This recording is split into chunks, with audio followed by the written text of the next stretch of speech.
Alrighty, good morning, good evening, and or good afternoon. Welcome back to the pain and suffering known as perfection runs.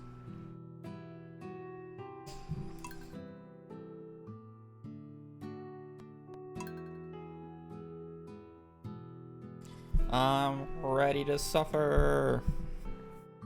Woohoo! We love parsnips! And I'm gonna love getting the same question 17 billion times this stream. Why did last run die?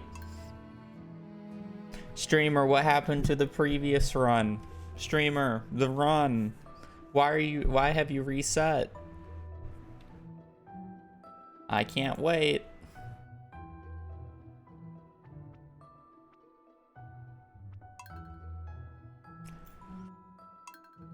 Yesterday's auto petter really sucked.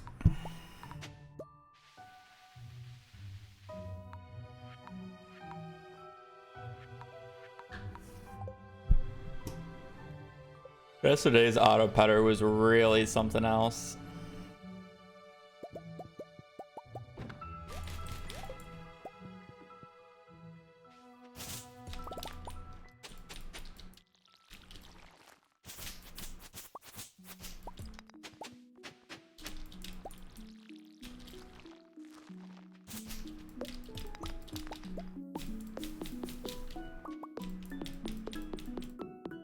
We're back to raise to hell? Yeah.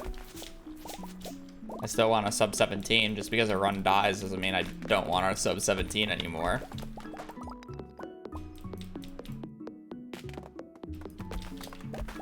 So, what I do? I go again.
Gemini Monkey, thank you for the 30 or 23 months in a row.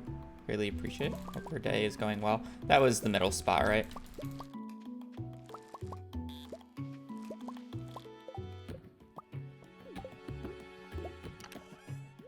I think that was the middle spot.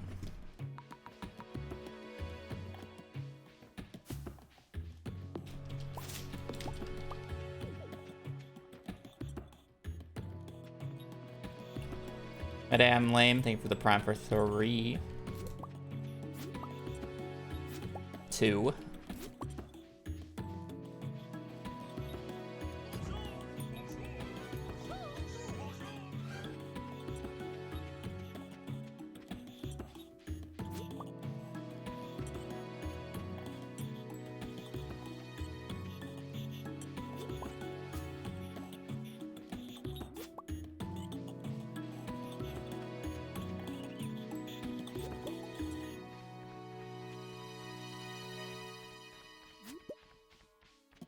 Decimal spot, thank you.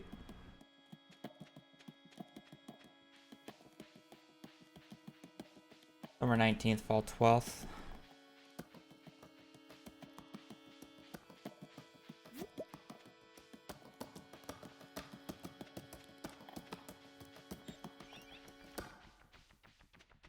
Never mind, there's no point of checking the summer 19th one.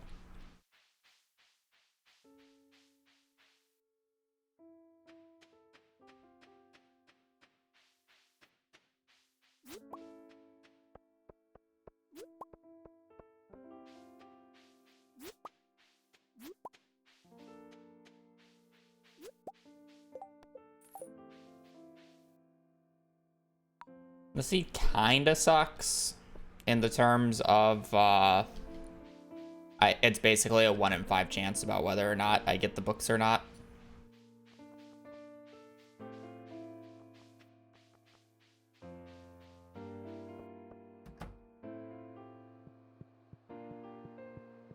This is a very it's a year 1 check, yeah. But it's a year 1 check that only has books in fall and winter, so they're very monotone in that way. Basically, I either get the combo where I get combat into fishing, or I just don't, which is just a 1 in 5. But I can check it year 1. It's just like where in the last run I got the books separate from that combo, because the entire point of the parsnip probing was to get it so that we have a book show up in a day in fall or winter, and then 21 days later another book shows up. Because if in that situation, 21 days later, if it was a combat book on that first check, the next book 21 days later will be a fishing book 100% of the time. So that basically makes our like old way essentially, instead of like 2 1 in 5s, you have a 1 in 5. So it significantly increases the odds. But what also increases the odds is having random spring and summer checks. Because if you get one of the books, then you have 2 1 in 5 chances in fall.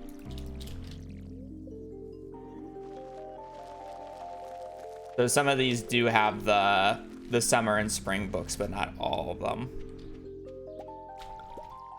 Again, it's a little RNG dependent.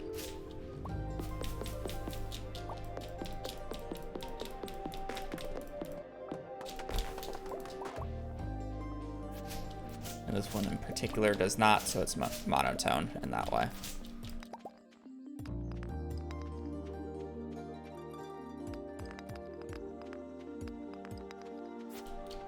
Two geodes before a piece of coal. Lovely.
First run of the day is almost never garden bundle, so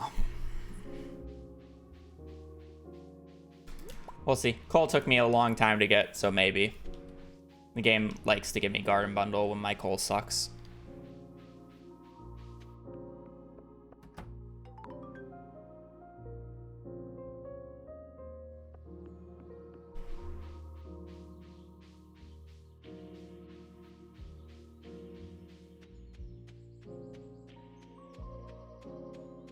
But it also doesn't like to give me garden bundle when my forge is good.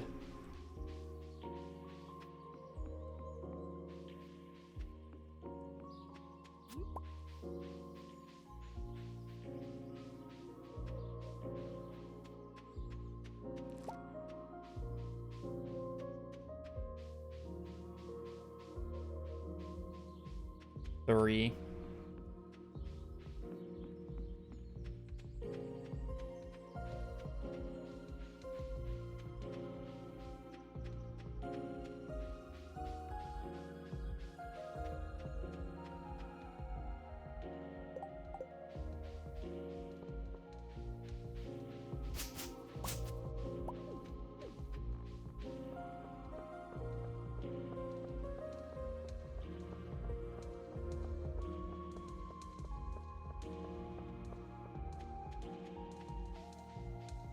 I mean, autopatter happened. It was just 45 minutes late.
Brother.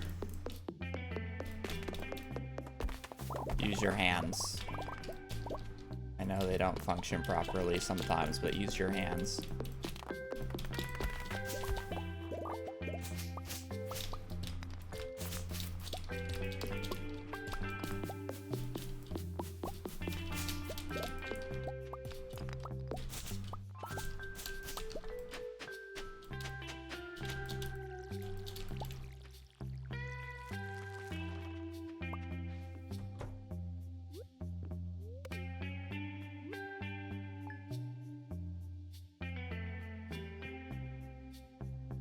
Why? Because floors like 49, 89 are valid monster floors. Because you can just use the 4 ladders, and then you only have to use 1 ladder at the end to move.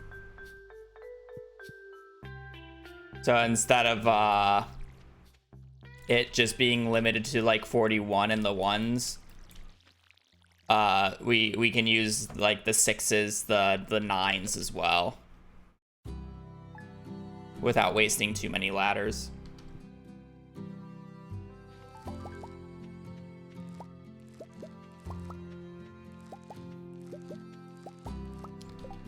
Yeah, the sprites were stupidly quick in the last run.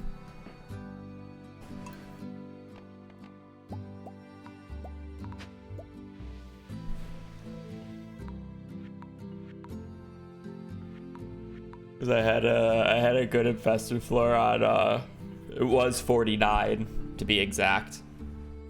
So I'd literally go down there and there was just like 50 dust sprites a floor.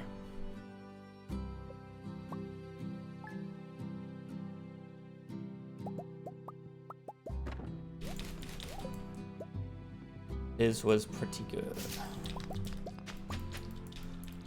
So having more options is just nice.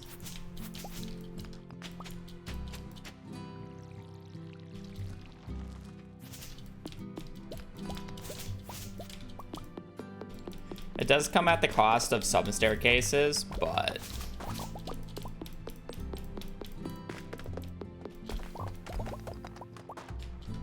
not the worst.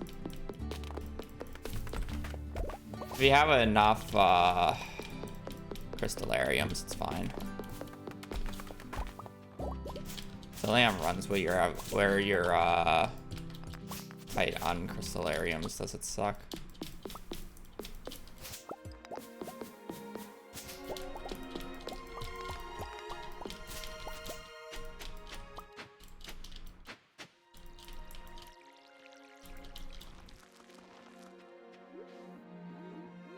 I click on the door.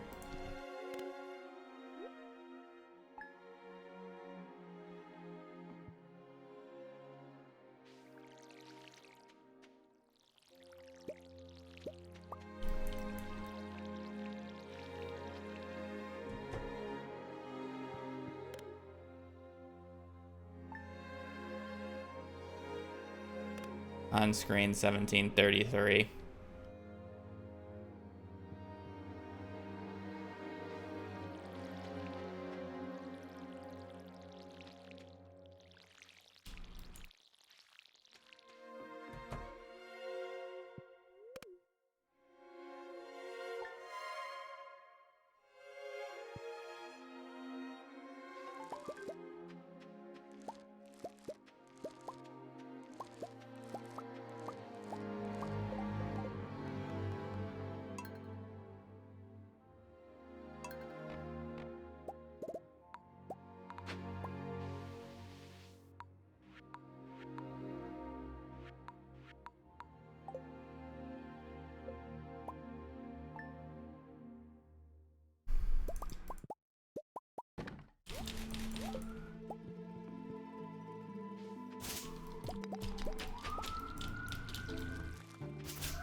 Wee woo.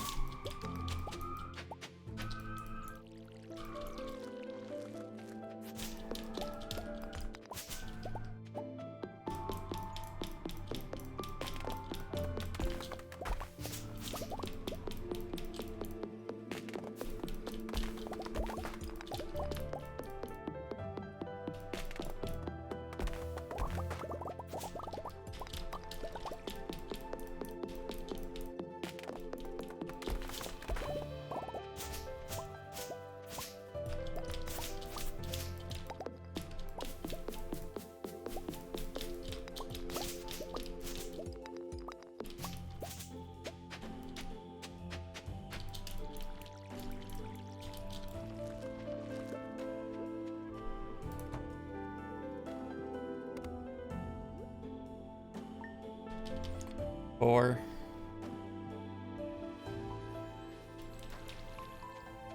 Hello.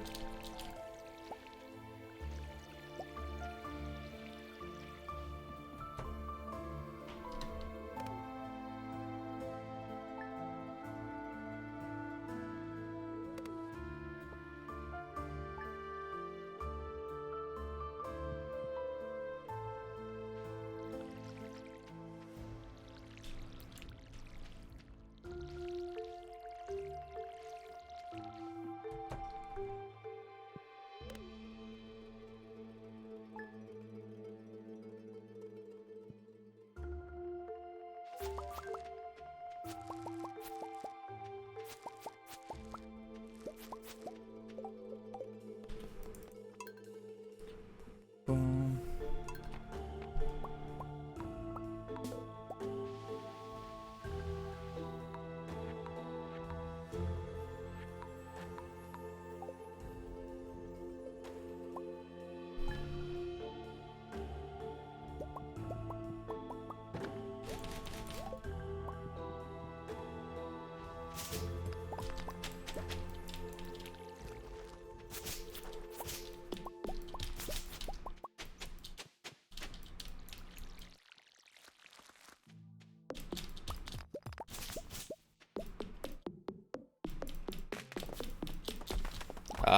I'm planting crop circles. That's what I'm doing.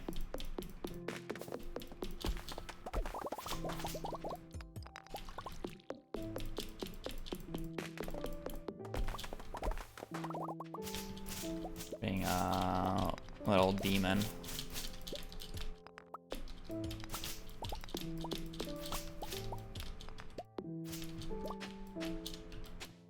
Can I have the right spot, please?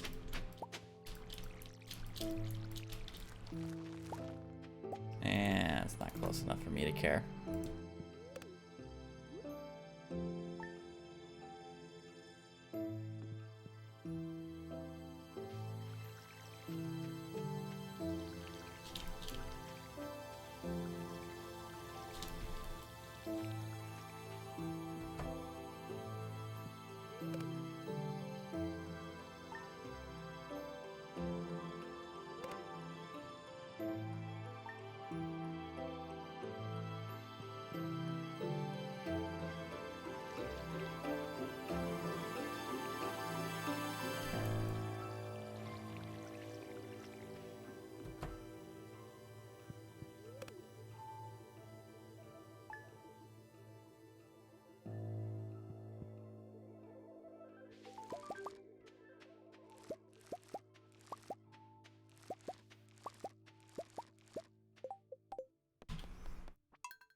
Don't be a skill issue? Ah, yes, it was 100% a skill issue as to why that run reset yesterday.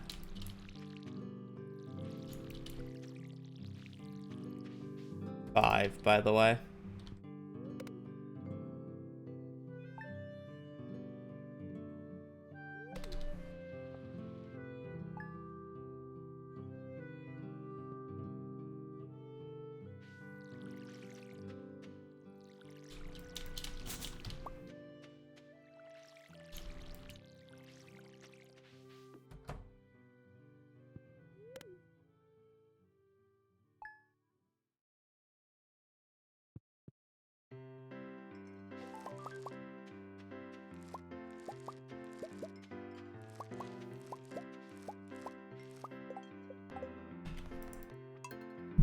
Didn't sacrifice enough of chat? Yeah.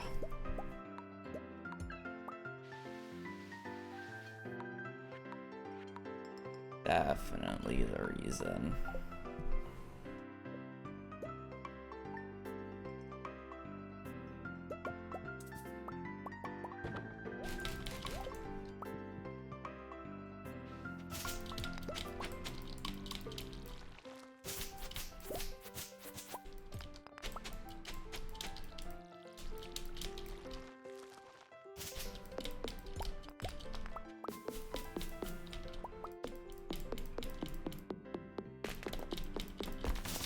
They sacrifice themselves, V.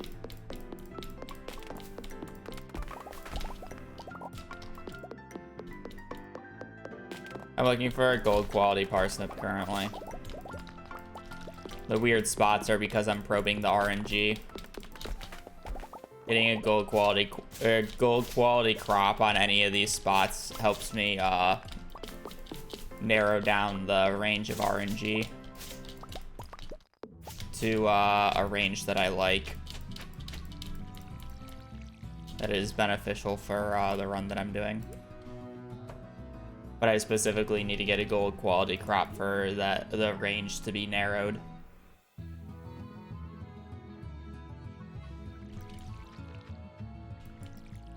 This is a very much perfection specific thing though. Not really many other runs utilize this.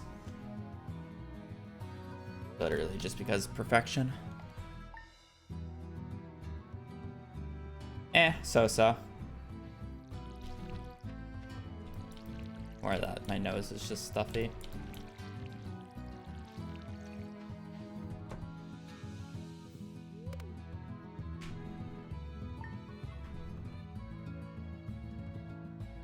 Can I save the citizens? No. Over.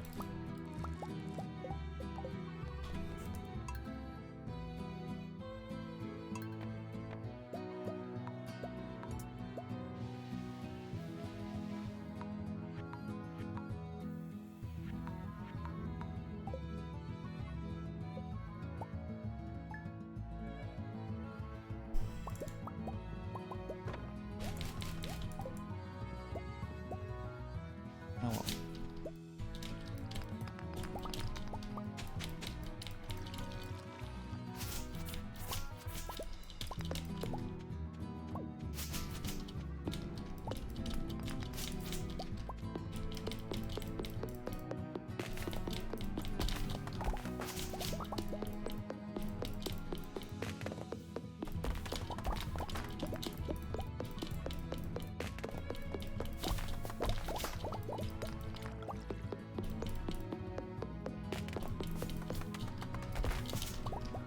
I got distracted by about the fact that there's a bed in my inventory.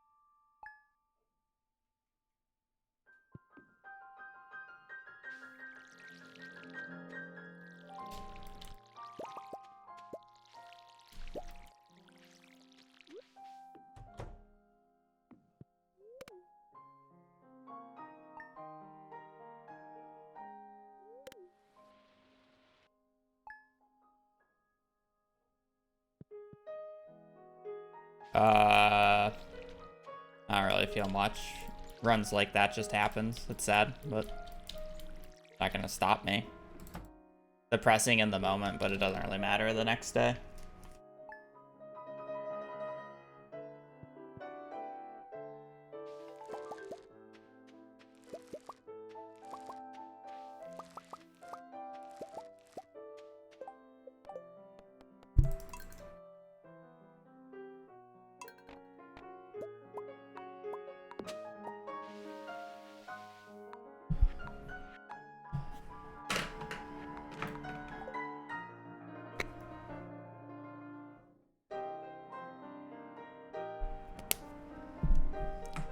Yeah.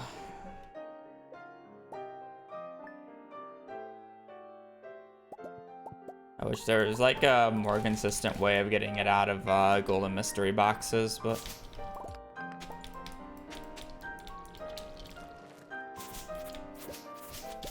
too bad you have to manually open those. Otherwise, it probably would be okay, since if you do monster eradication with slimes and a magic rock candy, you'll actually get quite a bit of them.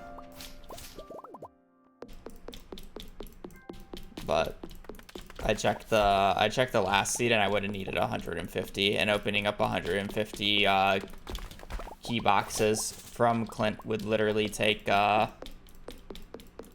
think about an hour. And now like 30 minutes.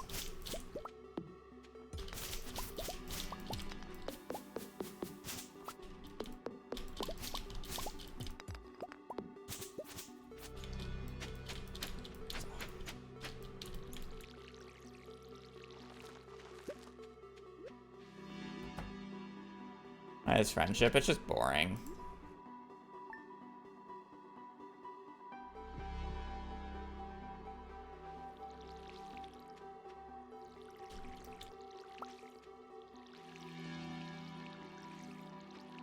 I'm not doing friendship last because I don't like friendship. I'm doing friendship last because it's just the best thing to do last. It's a pain to get the iridium quality rabbit's feet earlier because you want Coop Master for it. So you have to wait until you unlock the sewer to change. And then at that point I want to start like at the start of the year or at a specific point, and at that around that point I'm like just starting the new year of spring. So I may as well just start it at the new year.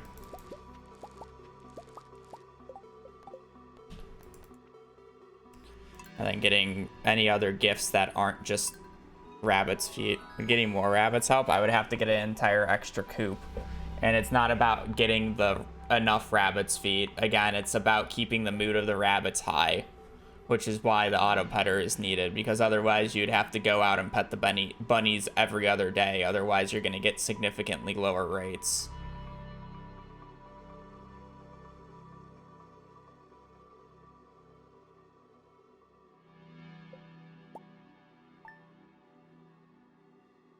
And if you get multiple coops, then you can't really do the barn and coop strat.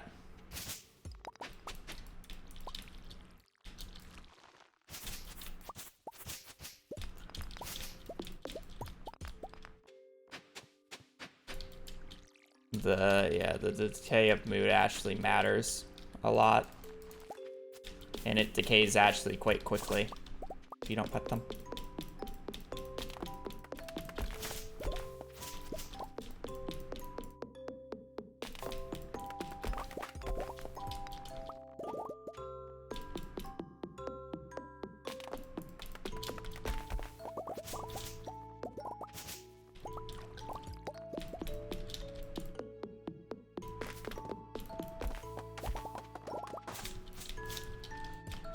Well, I would agree.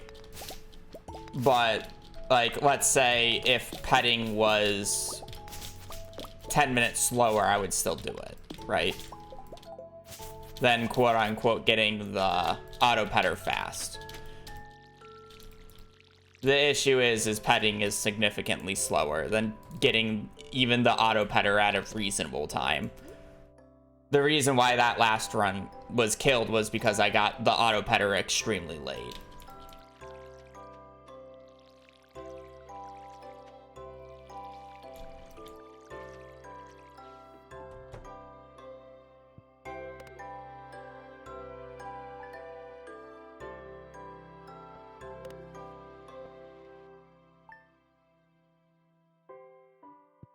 Where it's like, if I just went with the petting animals route manually, I probably only would have lost about half as much time.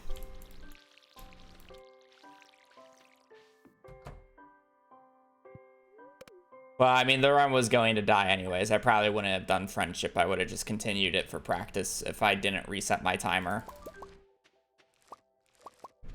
Like, I did legit lose, like, 45 minutes.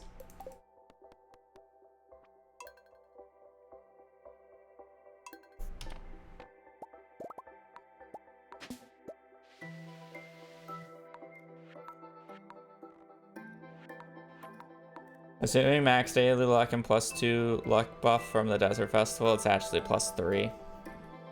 You have a total of +8. You get +8 from the luck buffs from Magic Rock Candy and the Desert Festival, and then if you have a neutral day, it's 9%. So you have a 9% chance every floor. You probably also have to ignore the fact that the first 9 floors of Skull Caverns also cannot be a chest floor. Yeah, it's 10 and above. But you could probably just ignore that if it makes the calculations more annoying. It's impossible to get them consistently, because otherwise you would have to fish.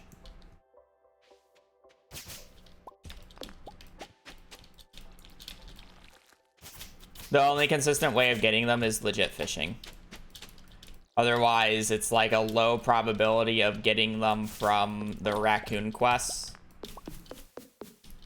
which is an ungodly amount of quests, yes. And or you get them from the tickets, or from the machine, the prize machine, and technically a bundle. But then you would need way too many to even make it worthwhile.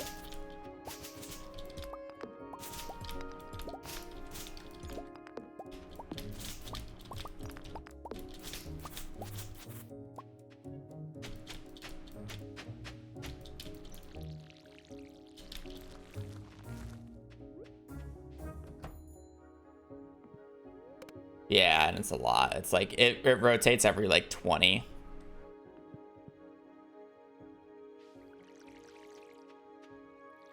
It's too much, unfortunately. I was thinking about trying to do quality food or quality crop gifts for the NPCs instead, but not everybody has like a quality crop gift is the issue. And just have like that running on the side. The NPCs are just so fucking ass.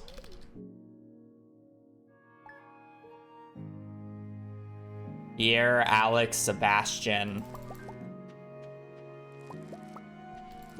Gus, Robin.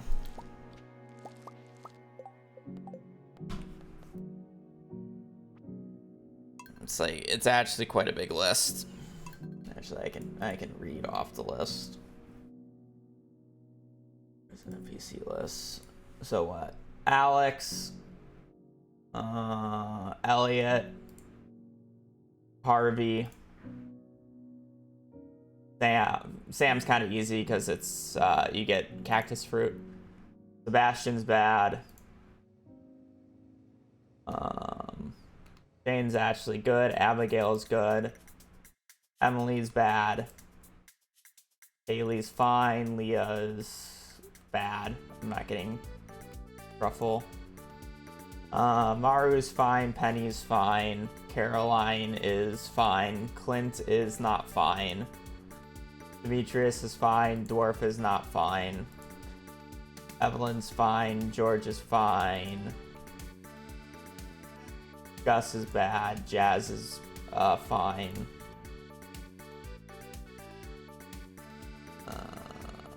Jody's bad. Kent is bad. Krobus is fine. Leo's technically also bad. Lewis is fine. Linus is fine. Barney's bad. Pam is fine. Pierre is bad. Robin is bad. Sandy is fine. Vincent is fine. Willie is fine. And the wizard is bad. So it's like 50-50. Yeah, it would reduce the amount, but it's like, then you still have to do rabbit's feet, realistically.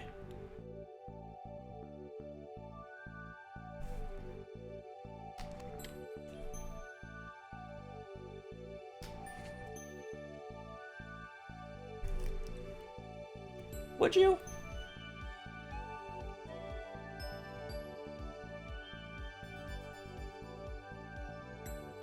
I'm actually very curious about the markup. How many, if you have the friendship book, how many, like, you still have to give them gold quality, right?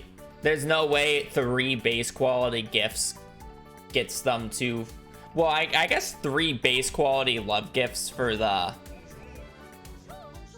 bachelor should be fine. I'm more concerned about the other.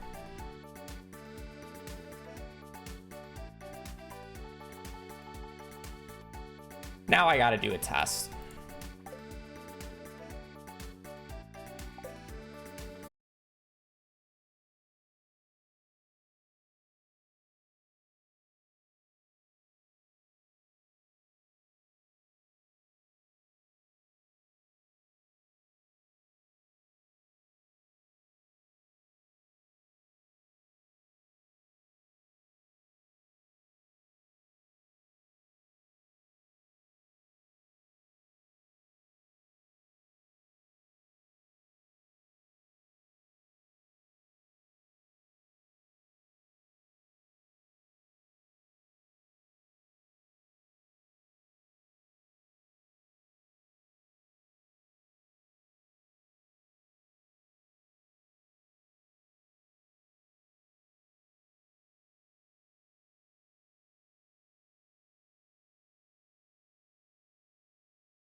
No, you really want the quality stuff. Quality really matters for gifts. Giving a iridium quality gift is a 50% friendship bonus to the gift. So here's the difference. Giving a base quality gift on somebody's birthday is about 640 XP. Giving a iridium quality gift on somebody's birthday is almost 1,000. That's 400 more 400 more friendship. That's a full heart. It matters a lot.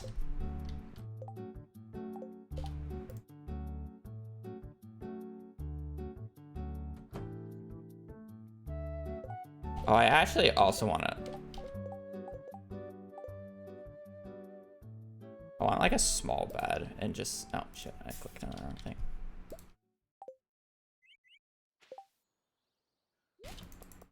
It's over 30 hearts. I just don't think any of those are worth it. Some of them are just too much of a pain.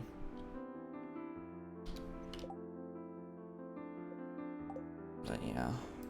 Because a lot of them are just for like... No, but a lot of them are just for the same NPCs.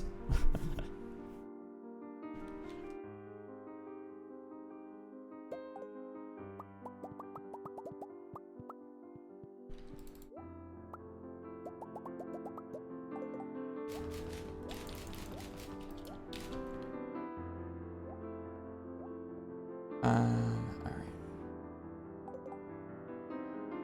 But they still take time to do. Yeah, but realistically,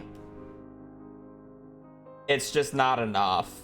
Because, like, here's the example. Alex, complete breakfast, Jack be nimble, Jack be thick, salmon dinner. What am I doing for quality for this fucker? As if I want to... Unless if I, like, want to go out of my way to make key season stuff. It sucks.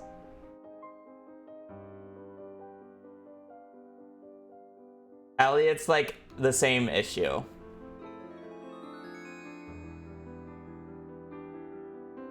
The only, like, Elliot... Like, it would be really funny if I went out of my way to buy a pomegranate and a, orange tree and a peach tree for Robin, Gus, and Elliot in year 1 because I do friendship in year 4, right? They would be iridium quality now.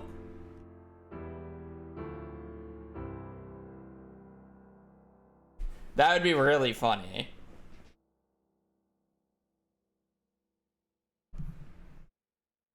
I guess I would get them at the end of year 1 though, so I won't have the iridium quality until then, but it should be fine. Spam the quest, all the quest items at the festival. You can't give gifts during a festival, piano. Oh wait, no, does that work? Because you don't give it to them. You just talk to them, right? And they take it from you, which is kind of funny.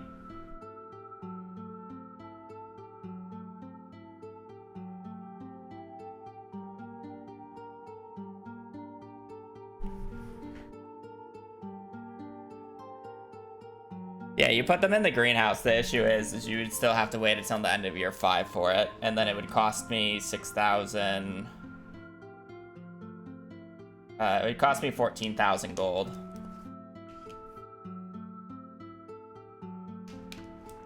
Which is like 500 wood.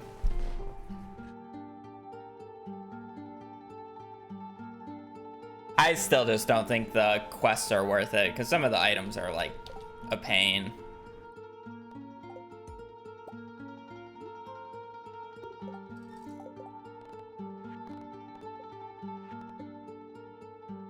Coconut's fine, Lingcod's never happening, Iridium Bar's fine, Battery Packs is whatever, Lobster might take a minute, Truffle Oil's never happening, Starfruit's not happening, I don't have Starfruit at that point, Pufferfish not's happening, Sashimi's could happen, but actually Sashimi's not happening purely because I don't have enough friendship points with Linus at that point. Apricot is fine. Fish stew, albacore is not happening. Actually, I guess I could. Robin would be fine. Clint would be fine. That's like out of my way. Emily needs an amethyst. Squid's not happening. Pumpkin can happen. Berry basket's not happening. I'm not going there. Amaranth, I'm not growing. Hot pepper, I'm not growing until later. Melon, I'm not growing. Pale ale, I'm not making. Actually, I guess I can buy that. Not getting those. Have to grow, not getting that. It's not a quest that I care about.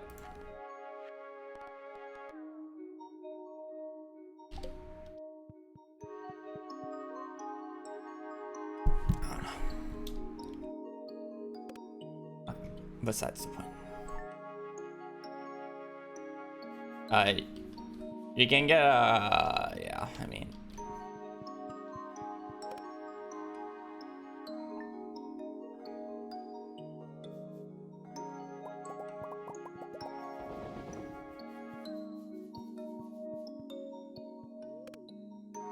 Okay, we're testing something, chat. I'm trying to lower the RNG by not having to worry about, by not having to worry about the auto putter, which basically killed the last run. I'm just trying to see how long it takes me to get, or how many rabbit's feet I get basically sleeping in a 2-month period-ish. We'll probably just go until the end of summer here. Or I'm just gonna see how long it takes me to get like 5 hearts with these guys, because that's basically how long I want to pet them for. And then at that point, we're just gonna sleep for a while, like probably another 2 months, and just see where the friendship of the rabbits are after 2 months of sleeping, and see how many rabbit's feet we have. And then we'll supplement the remaining NPCs with iridium quality crop gifts that'll just grow on the side on Ginger Island. Is kind of the idea. So instead of needing iridium 3 iridium rabbit's feet for basically the entire town, I can get away with much less, because half of them can just be ignored with other stuff.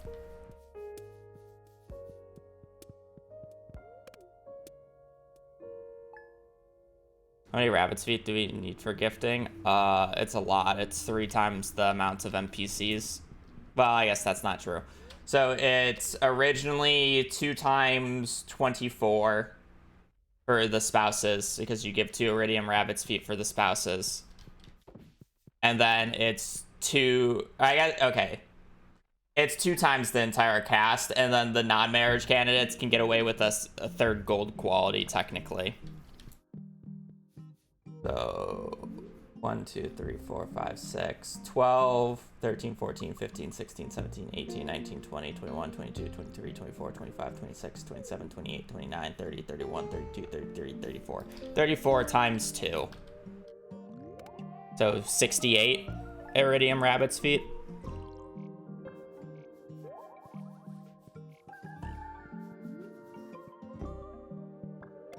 If you're getting 68 iridium rabbit's feet, you're definitely gonna have the extra gold ones for the remainder. Does this become time save? In theory, it loses time overall, but it's more consistent. Like, if I get an auto petter on the first Skull Cavern dive, I just do standard. If I don't, I do this, because unless if I get the auto petter on like the first or second dive, this is going to on average save time, right? Theoretically, because all I have to do is buy the crops from Pierre's and grow it, and it's really easy to grow the crops with the iridium scythe. And then I can also combo that with slowly growing up all the crops I need for cooking, right? So it's not like I don't need to not grow up these crops in the first place. I just do a combo like that.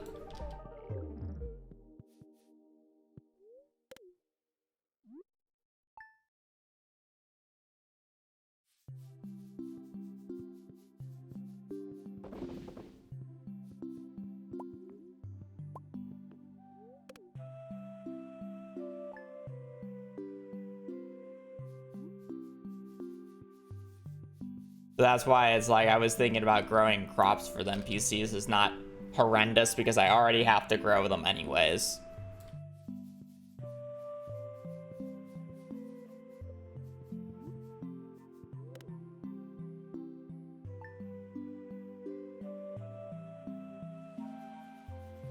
An extra 15,000 for what?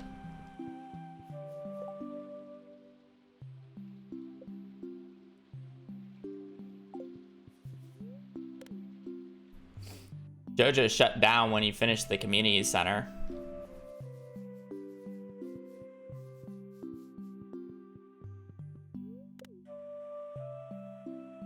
There is no buying it, otherwise that's what I would do.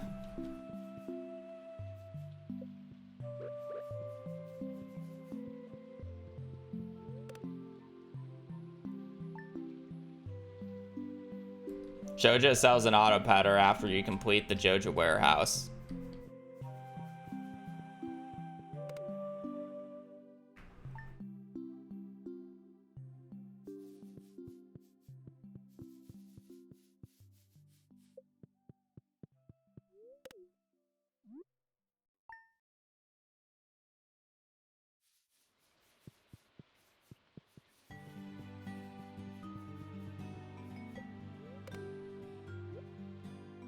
Takes a little over a month, it looks like, to get full friendship points with the rabbits.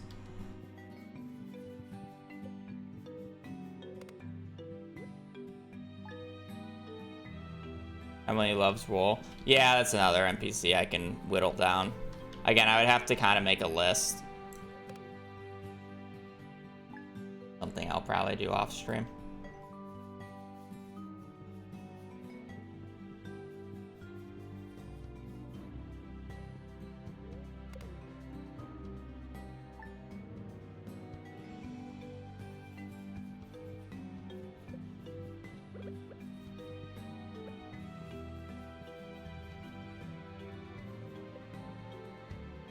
So I got 11 just from petting them every day. So the question is how many do I actually need? So Alex needs 2. I'm just going to ignore the pomegranate stuff from now, or the pomegranate tech for Elliot and whatnot for now. So Elliot needs 2, so that's 4. I should get a calculator out.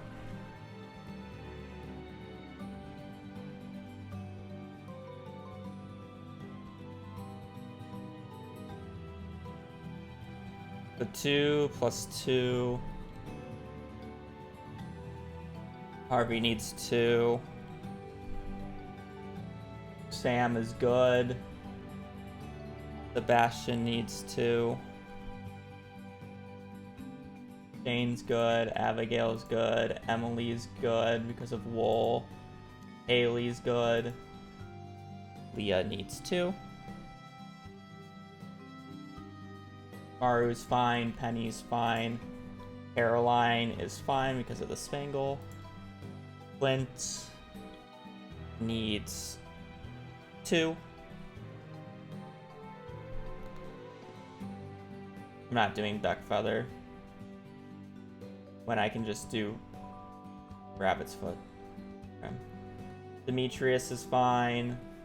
Dwarf needs 2. Or I'm sorry, yeah, Dwarf needs 2. They all need 2.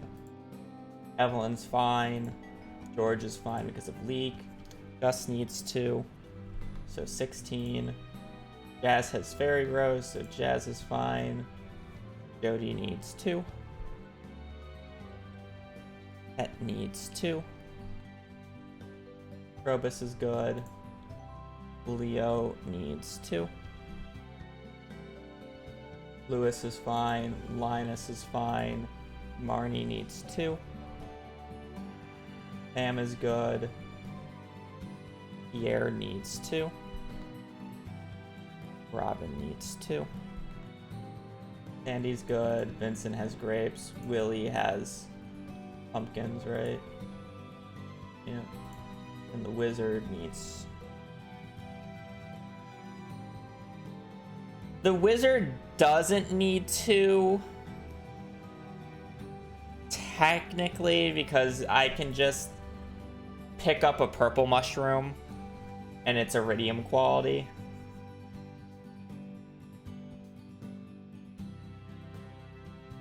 I'm just gonna add 2 for the wizard, just in case, so I have extra.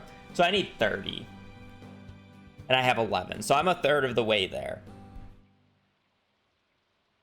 So I would need 30 iridium quality and 15 gold quality or more. I guess that's not true. I don't know how many non-spouses. How much friendship? It's like 960. Without the friendship book being accounted for. The friendship book makes it over 1,000.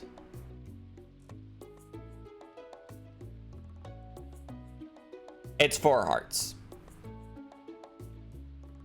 Two iridium gifts with the friendship book is enough to give birthdays back to back to the spouses and be all 8 hearts just by default. You don't even need to do the luau. You don't need to talk to them any day before.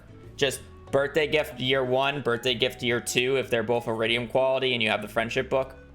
Max relationship. The non-spouses needs an extra gold quality gift for it to for them to be good, because they get to 8 hearts and you need another 2, which the gold does more than enough for. But it's like 960 or something. I forget the exact value. It's a stupid amount. We need 30 iridium gifts. Actually, I guess I can do the friendship.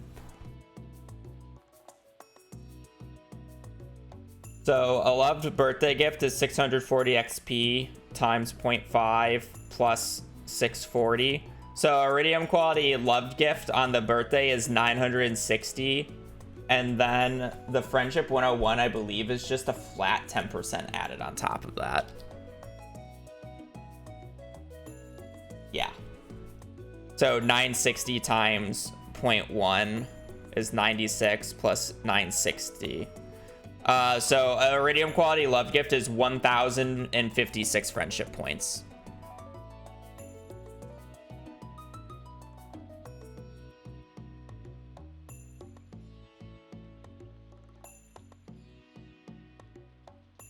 How many undateable foot only NPCs? I mean, I already just went through all the spouses. I need 30 iridium rabbit's feet. And I believe it's Alex, Elliot, Harvey, Sebastian. Just 4. Because Shane has hot peppers, Abigail has pumpkins, Emily has wool, Sam has cactus fruit. Ooh. Oh, I'm sorry, Leah. So 5. Leah is technically also bad, so 5 dateable. And then Maru is strawberries, Penny is melons.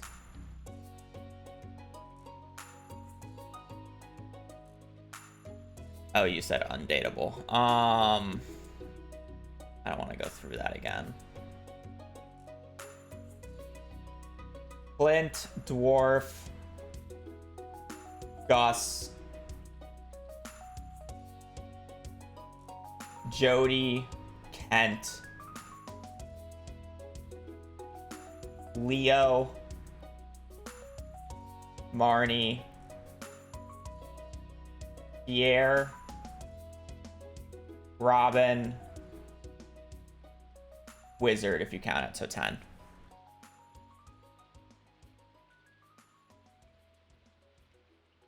Five bachelors and bachelorettes and 10 non-marriage.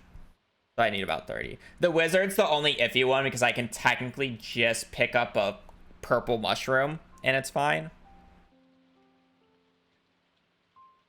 But whatever. All right, I'm just gonna see how long it takes me to get to 30 if I just don't pet them now. So we started this on the 22nd.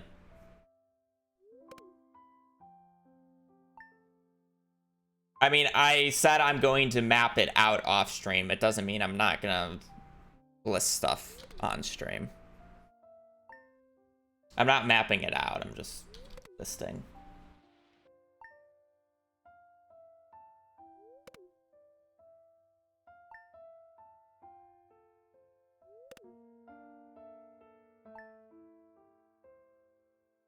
Okay, the big thing about this test not being totally accurate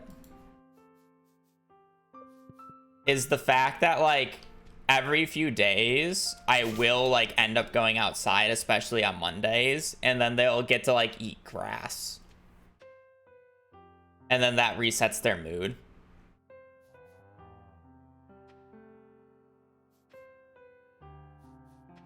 It'd take me, like, an hour to, like, harvest or whatever.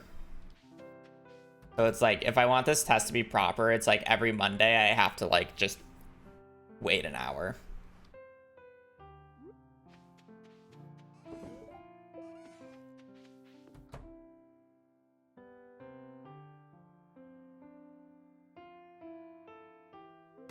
Because that, like, significantly increases the odds or whatever. I should probably also, like, pet them every Monday as well, since I'll be, like, walking through town.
Kind of a little annoying to test just because of how long I have to wait, but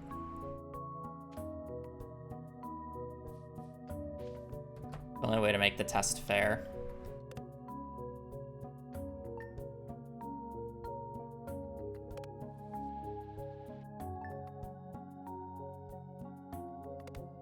What are we testing? I'm seeing how much I can get away with not petting them without an auto petter.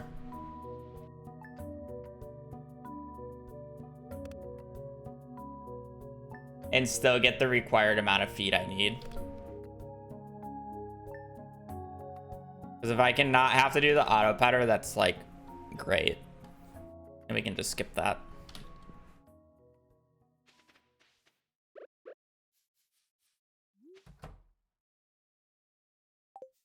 $14. See, this is, like, what I'm talking about. Their mood just, like, goes down so quickly. Like, it resets every Monday, sure, but...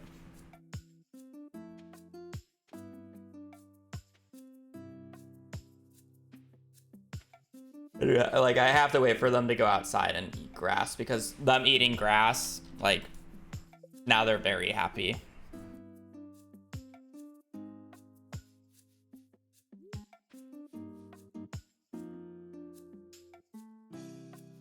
And it's like, it makes sense that I'm out on Mondays, by the way, because I would generally do the key quest or check it, and then I also harvest.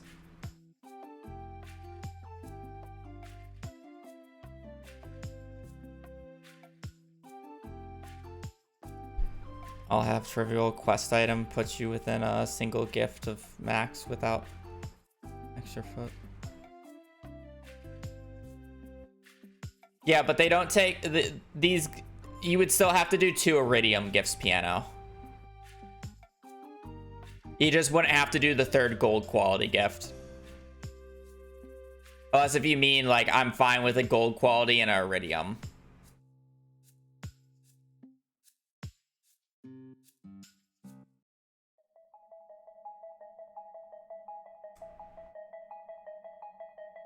I would say so. Yes. Yeah, also, you got to take into account friendship decay. It's 112 points, or friendship points a year.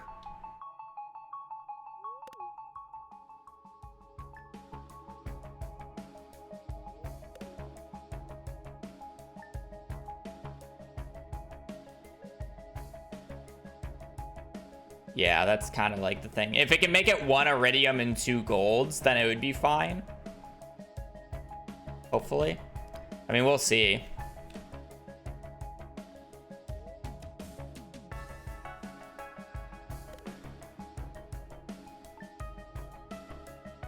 Can we use bluegrass? Bluegrass is just terrible. I'm sorry. Bluegrass is just not good in this game. It's not worth the effort.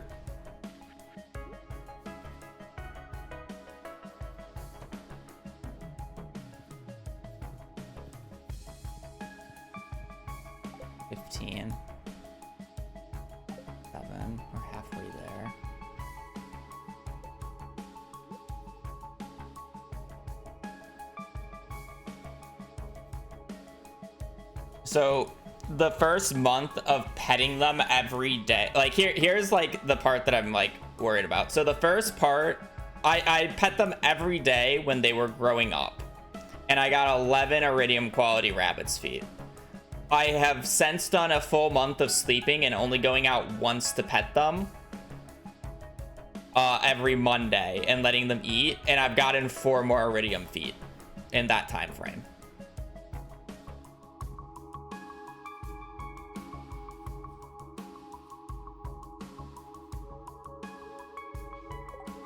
So if I average 4 from here on out and I need 28, I mean, I would need like, yeah, eating grass sets mood to max. The issue is after 2 days of me just sleeping, their mood is mid.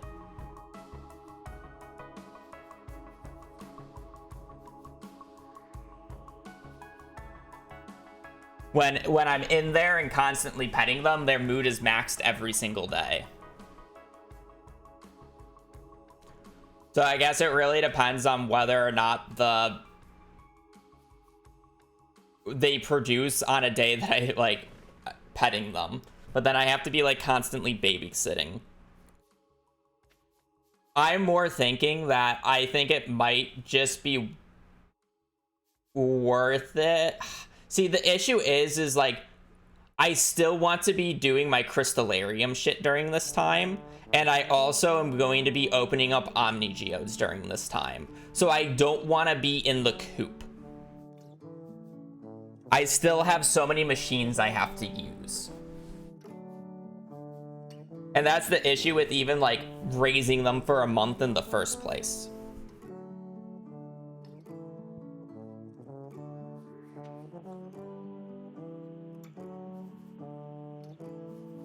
It's just so not worth it because the points are so minuscule. Make a setup in the greenhouse to do small tasks every few days while you eat. I mean, like the machines is the problem. How many golden mystery boxes? Not enough. In my last save, I would have needed 150 of them, and then I have to manually open them up from Clint, which would literally take me 30 minutes.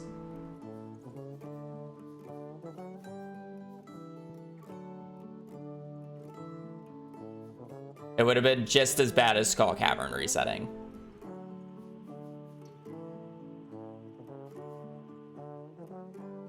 If you can. Yeah, like I was thinking about like petting them for 2 months and then basically getting maybe around 20-ish, probably a little more since they're full hearts during that time.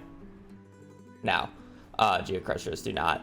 But again, the issue is at this time, I'm going through Omni Geodes. I'm trying to go through my Omni Geodes, and I'm trying to, I probably don't need the Crystallariums as much, but I will be going through the Crystallariums because I still need rubies and diamonds at that point. I won't need jades. I generally don't start rabbits until after monster eradication. Unless if monster eradication is like stupidly late. But the issue is I'm definitely doing Omni Geodes at that point in time, and that makes it a huge pain.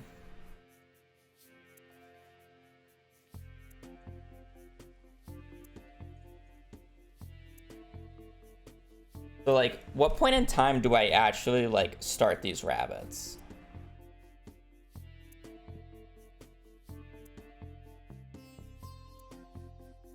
Like, realistically, it has to be, like, at the latest, like, fall of the 4th year. Because you start gifting in year 5.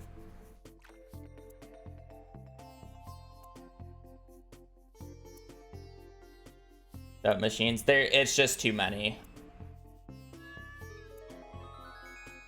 Maybe. Geo Crushers. We generally do about that money. Chest. Omni Geo.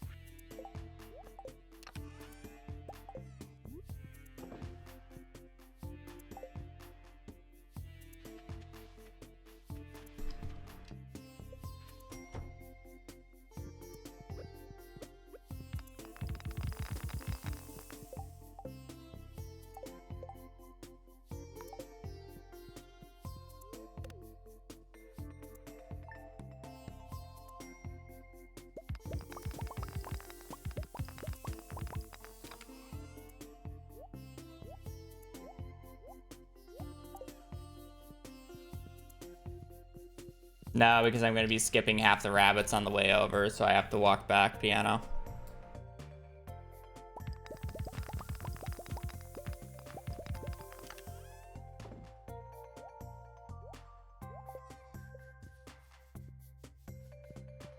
If I'm in the barn, I'm going to be petting them for that mood boost.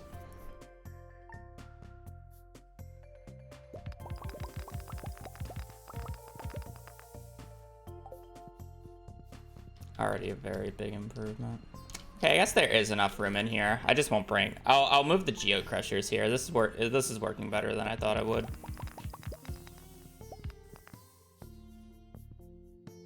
Okay. Oh, inventory was full. I'm like, that rabbit like really preventing me.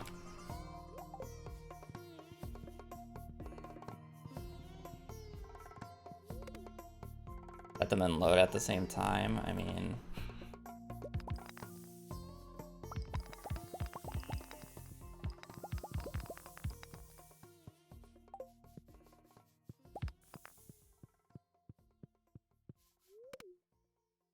yeah.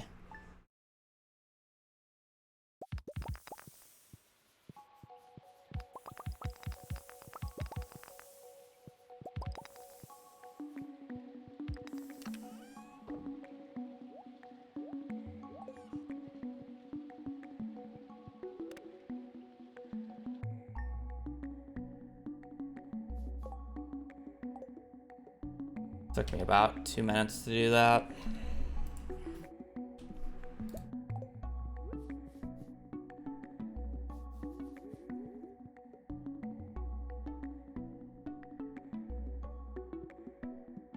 And I got 5 rabbits feed in a week.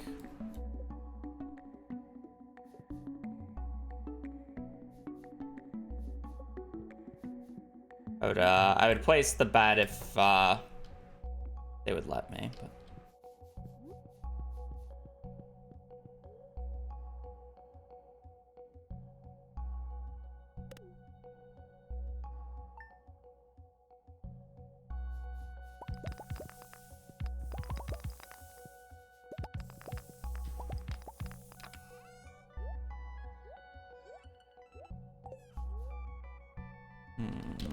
I missed the 2 below me, but it shouldn't matter.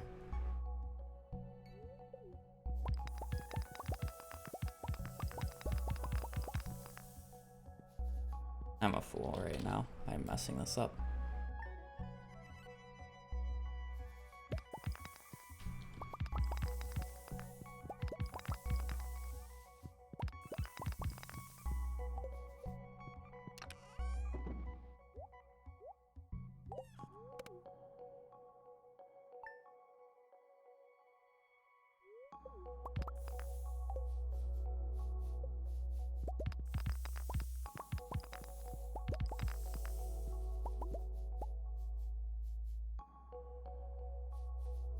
I love how I accidentally picked up the bed and then now I literally just can't place it because of the rabbits. Yeah, this is kind of why.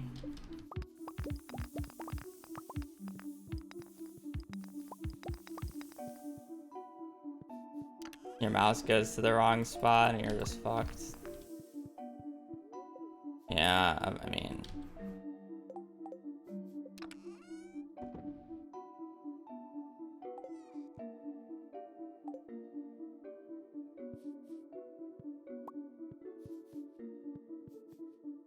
Alright, I keep forgetting that you can't, like...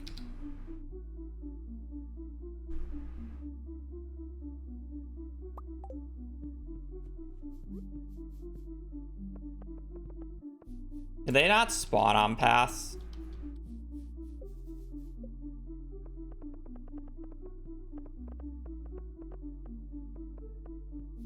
Or how does this shit work?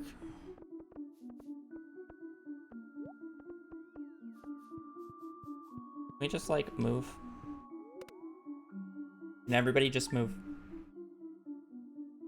No, I think they just spawned for where they were before.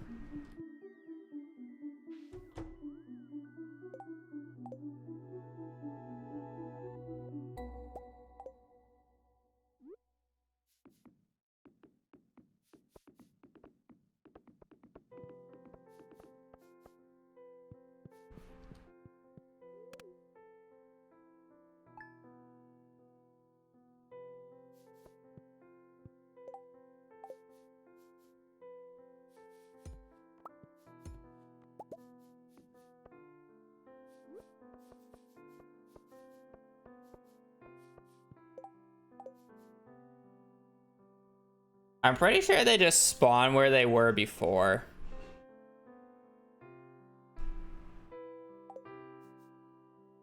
I don't really want to do the open gate trick. I kind of find that a bit of a glitch. Especially to do intentionally.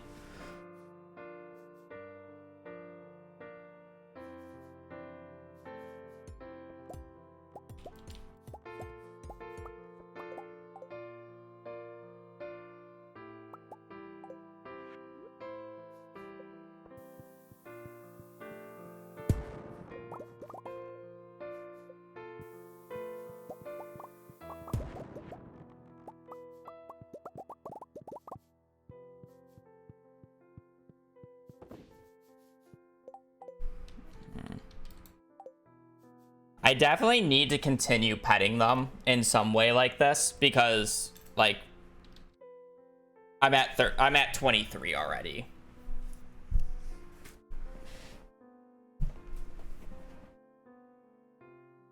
Actually, only specific machines do, because this does not die to bombs because it's technically a chest.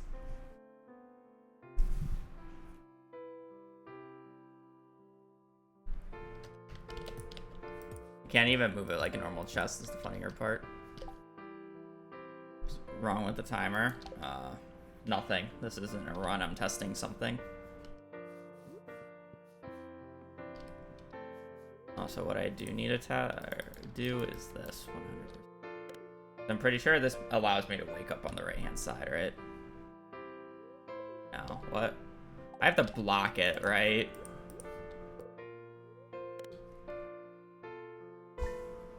And it lets me spawn on the right. Yeah, I have to block it. No, this you can't put it one more. This is in the way. There's just a too wide gap. Literally just does not work.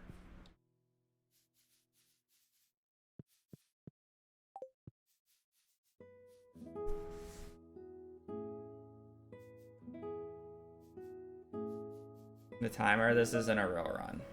This run... Fine.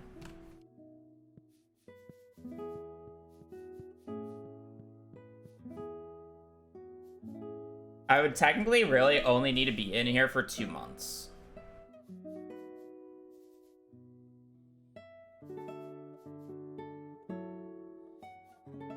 Because the first month is getting them up to 5 hearts, which gives me 11, and then basically I've been gaining like 5 a week. And 5 for 4 weeks is the 30 we get up to. So I just need to be in here for 2 months, and then I'm good.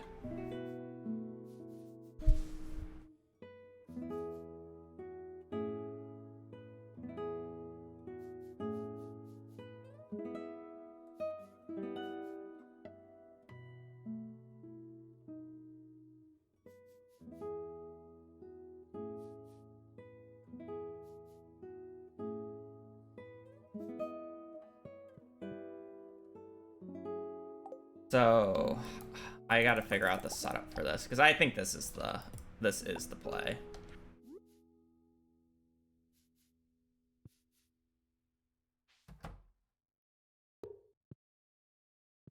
I want to put that there so like we just don't run into an issue, and then maybe a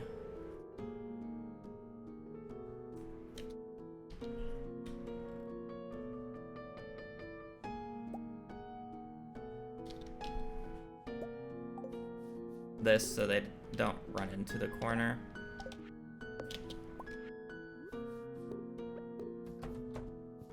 They don't get in the fucking way.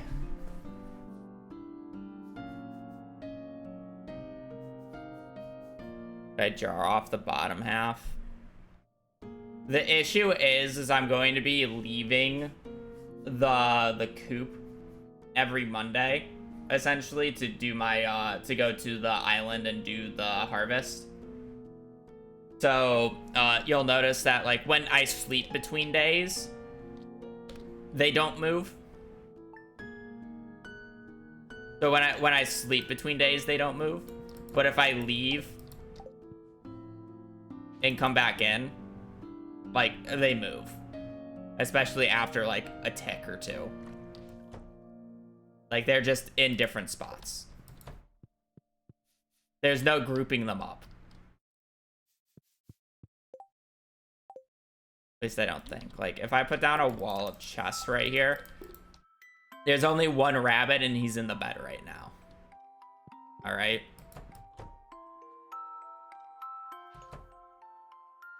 Now there's 3 of them.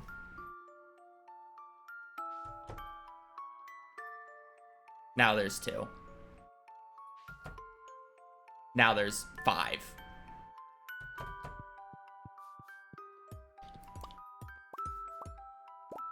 Blocking the available tiles.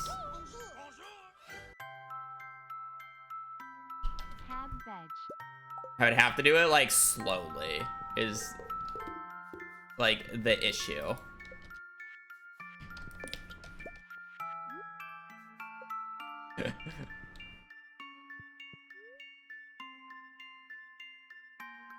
If you get them. I mean, you can do that, but again, I have to leave on Mondays to harvest my crop field, or I have to stay in this coop for 2 months. So I lose out on 8 ancient fruit harvests.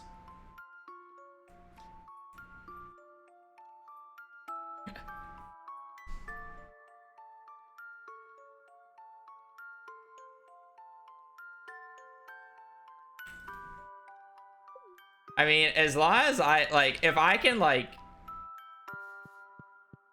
The issue I have with, like, I'm fine with doing, like, this setup because I think the beds are fine. And then I'll have, like, the row of, the stuff. My issue is it's going to be a real pain in the ass to do... You know, something like this.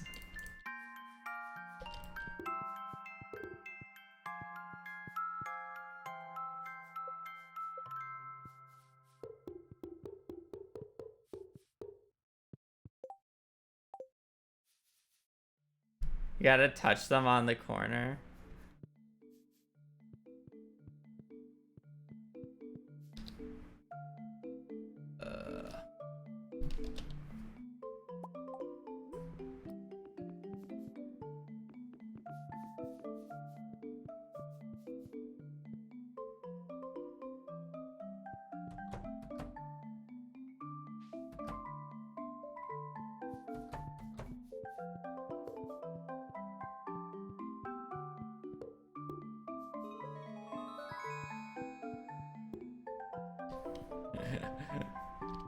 Like, is this worth it, is the question.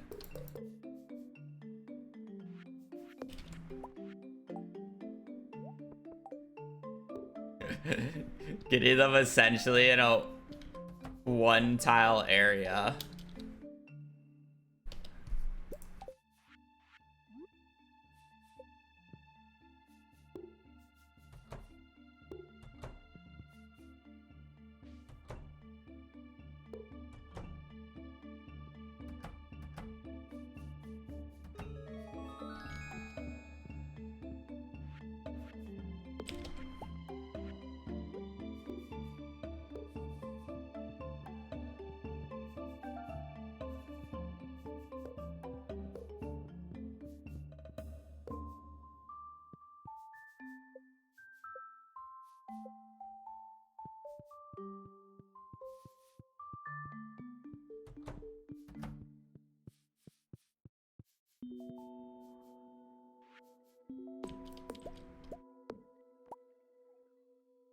Like,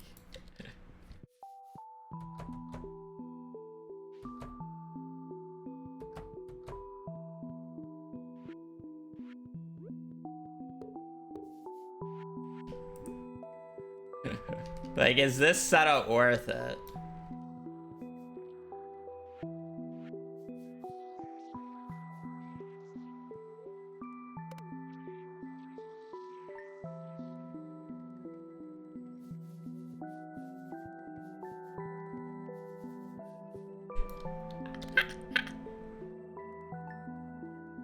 You can place the fences before I get the rabbits. True, actually. That's actually the smart idea.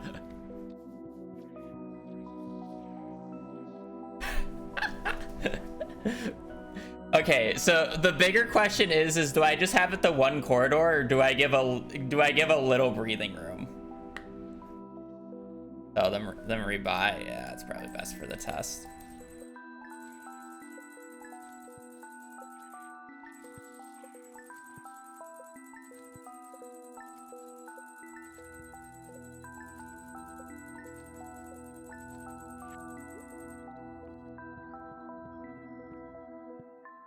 I feel like the one quarter, they get in the way more, where it's like, if I do this, you know, they're a little less in the way. And then I can run through it more. Just leave one tile open for them on the diagonal.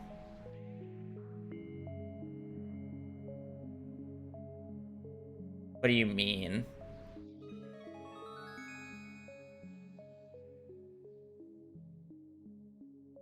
Might be able to spawn into the bed when you purchase. Oh, do you mean you want me to put a fence here?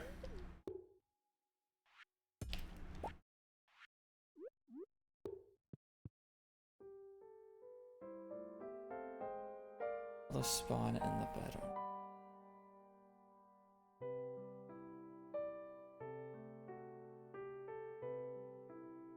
No, leave the top left tile as open, as that's the only open spot with them. Replace the beds with fences.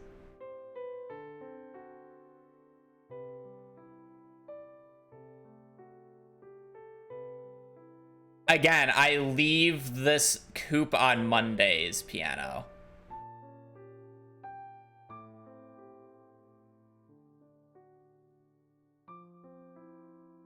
Well, as if you just want me to test it in general, which I can do, but it won't be practical for the run.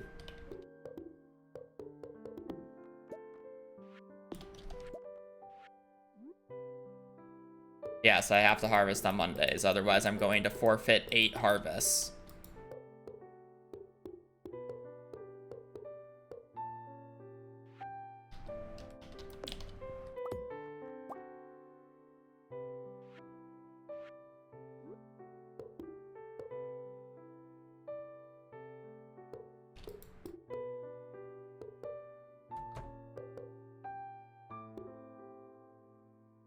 Do we agree this is every tile but the top left, right?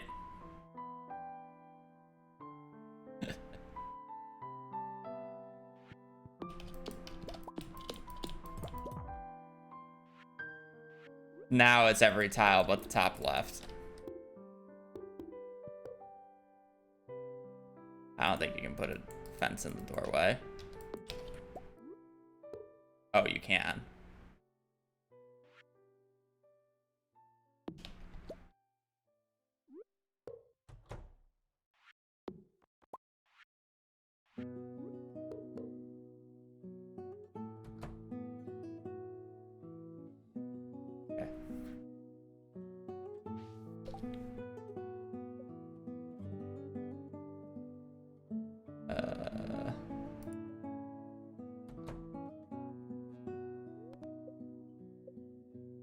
What are you trying to do right now? Animal cruelty.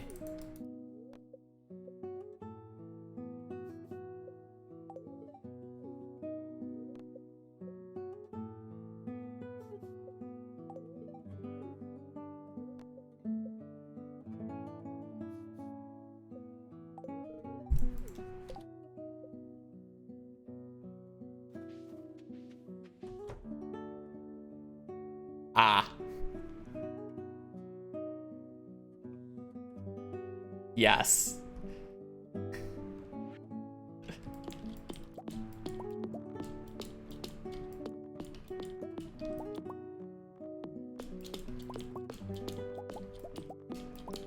I too like my rabbit staked. They'll definitely just move if I re-enter.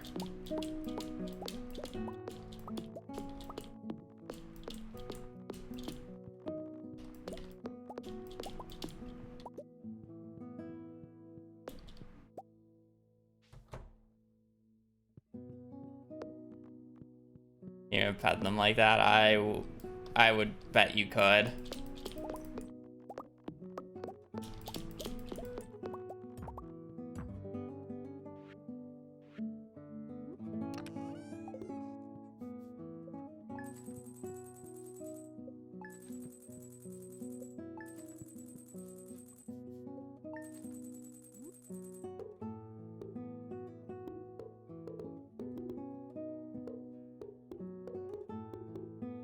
I hate how things just are placed in front of you now.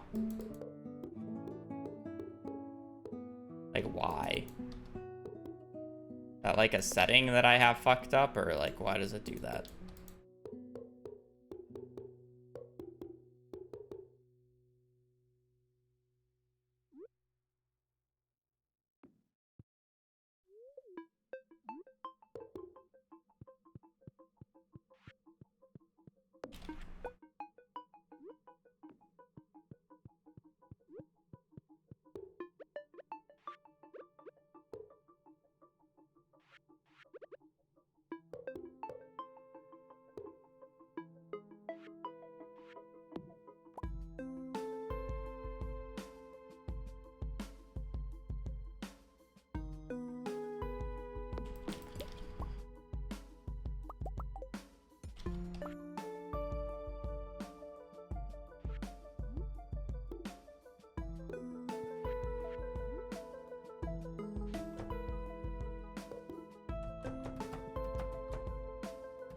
I wonder if these count as like preoccupied spaces and they can't like actually spawn in it.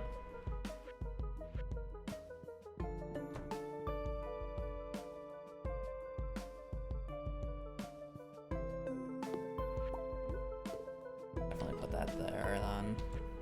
I don't want to be able to like accidentally touch it.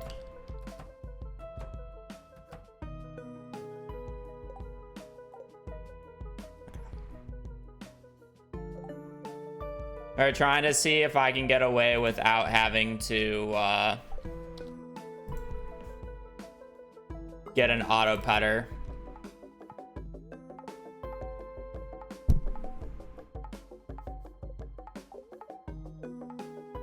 I don't think the initial spawn respects collision. That I wouldn't be surprised about.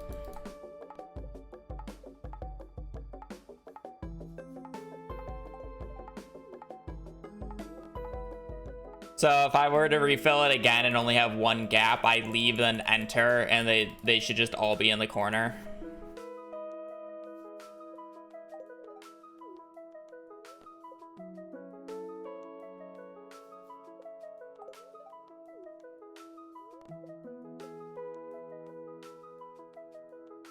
I mean, if that's the... Well, no, because I'm going to be right-clicking so much. Work.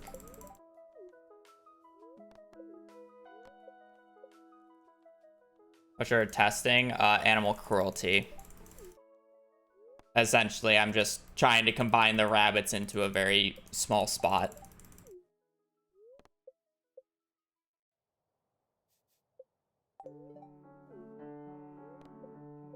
So I don't have to move as much.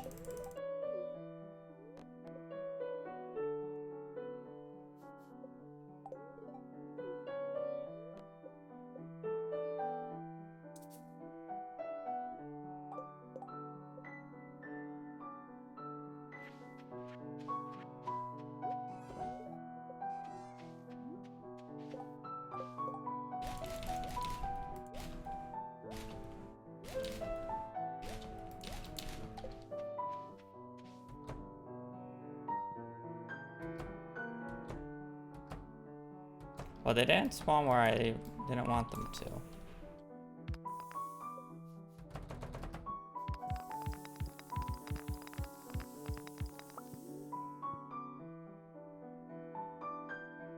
There's gotta be a way to prevent the bed from being picked up without your inventory being full.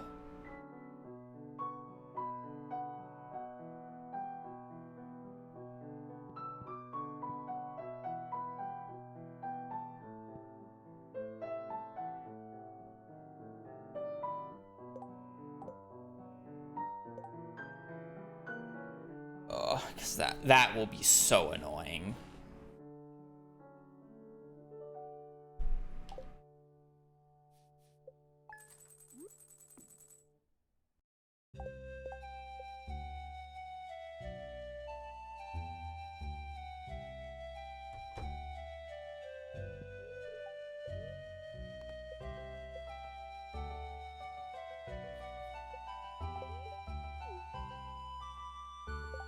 Double bed will still have the exact same issue, chat.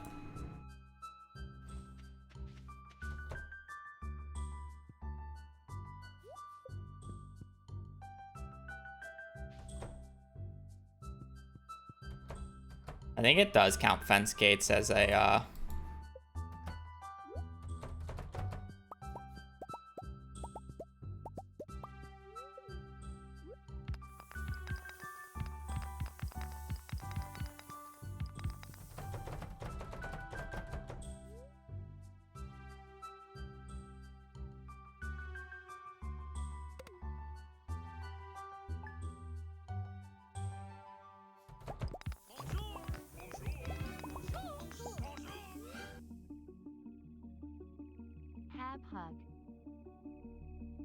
I have to keep my mouse away from the beds, which is why my mouse is up here. So if I want to hit every... Oh, no, that doesn't even work.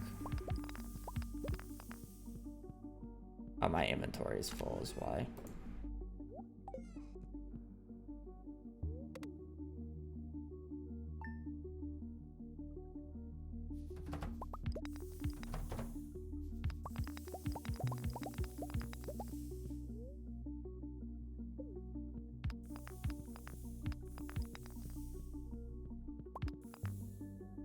Because if I'm holding down the clicks, it won't open the chest.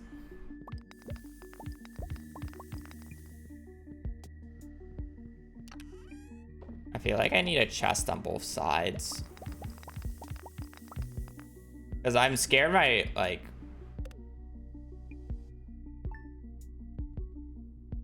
Why didn't you leave a fence post, the path, and leave the top left spot as the only open tile?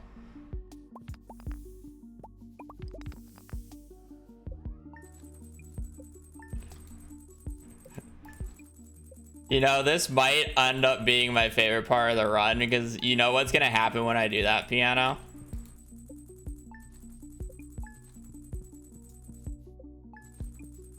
Also, I'd rather leave like a different tile as the only open path, but...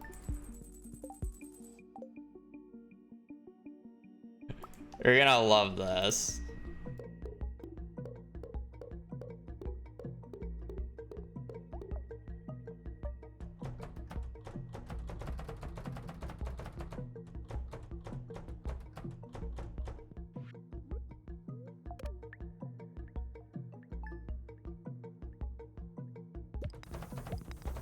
Ow. It's doing the anti-softlock thing.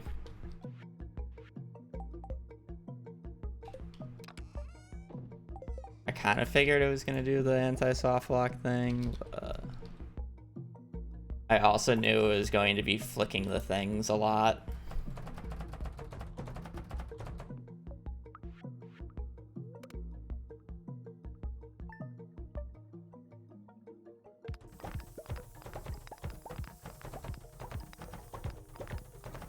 I'm even all the way at the bottom, by the way. It's just breaking them.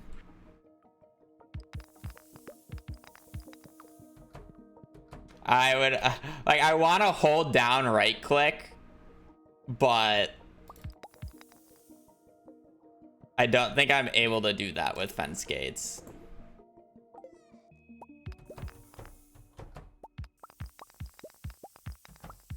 I have to manually put everything in, otherwise the anti-softlock's gonna happen.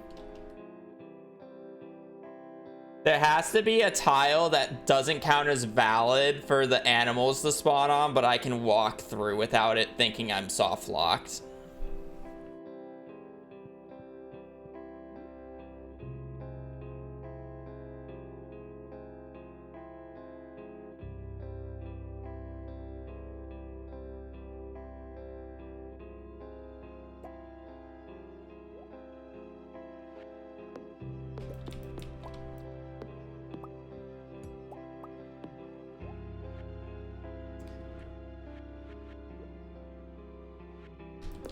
Also, the bed's kind of getting a little annoying in its placement. Because I don't want to have to run into the bed every single time.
This tile is gonna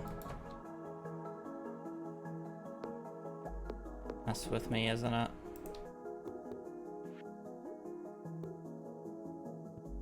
Why does this not work?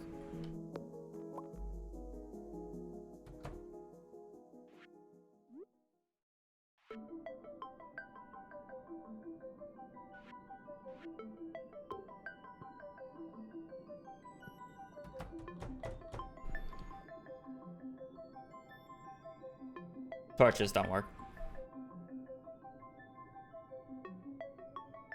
I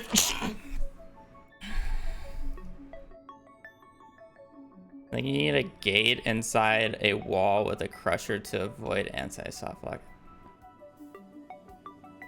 I think you need the gate against the wall.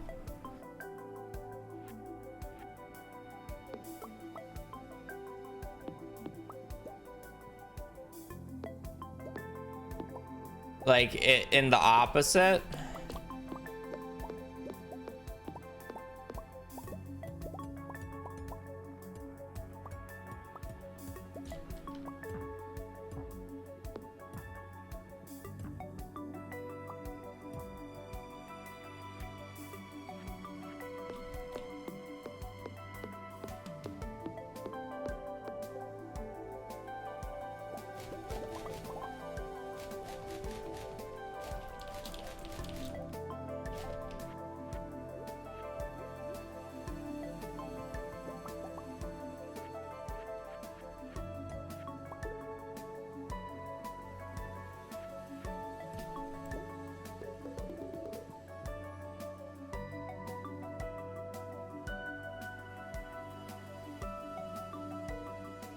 You don't get out of your bed then, piano.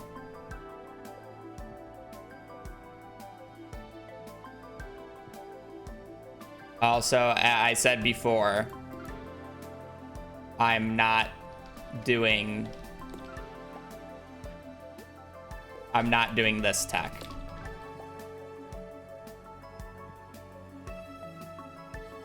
I'm not doing that.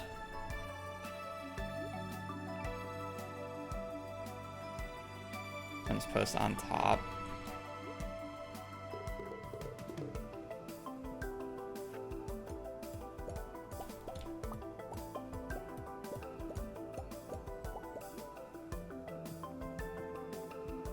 Yeah, but it's a very intentional thing that has actual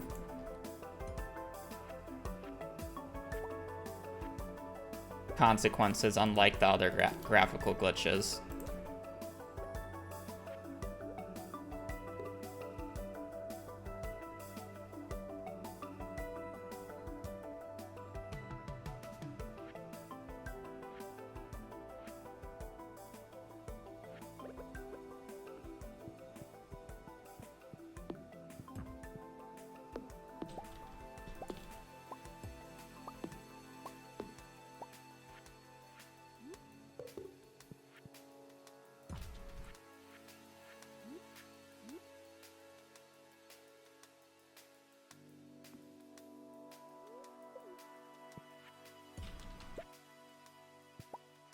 I love how I'm literally just setting up a fucking, like, torture chamber for these fucking animals.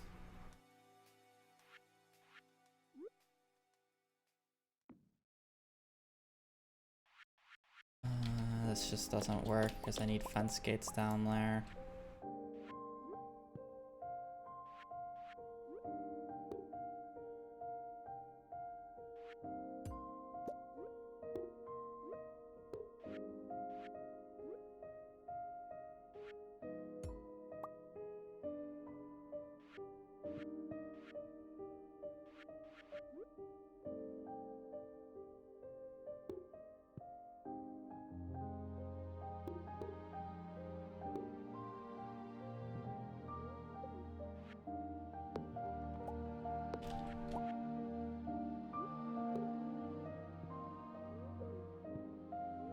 Oh, okay, that works like that too.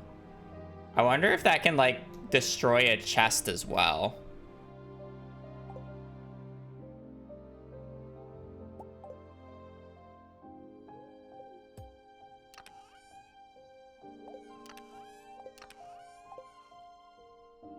No.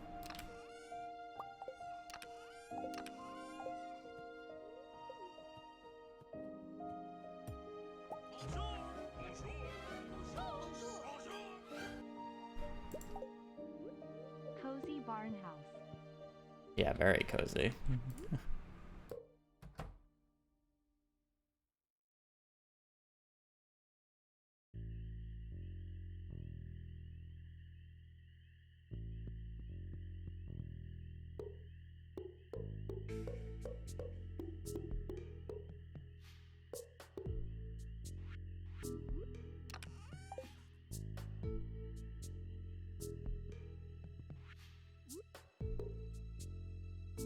This spot is the issue with the setup.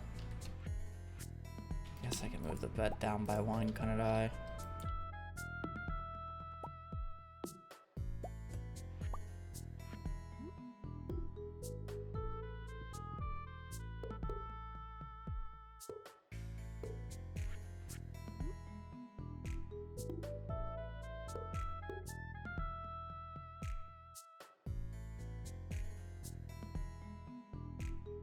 No, but then I don't have fence gates down here.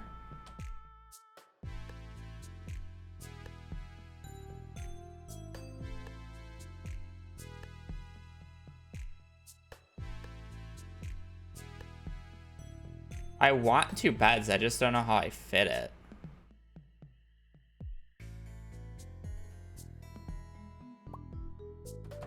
Without doing like something super scuffed.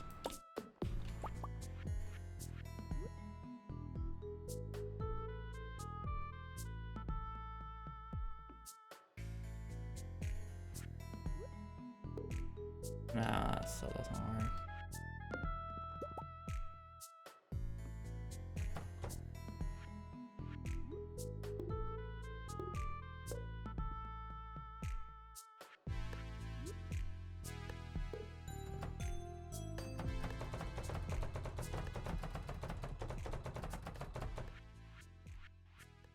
Man, I can't wait. It's still broke, by the way.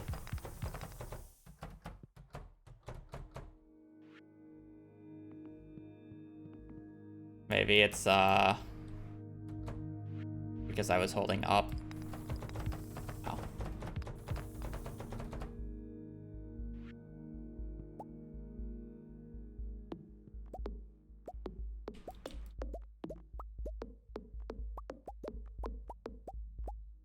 Aww.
How would I don't know. I feel like I just do what I was originally doing, and I just don't care that I have them in the top corner. Unless if there's like an actual setup for it.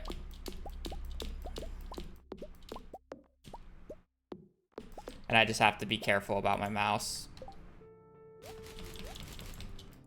I feel like the machines are always just gonna break because of anti-softlocking.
and then like this is our setup, and then you can just go back and forth pretty easily.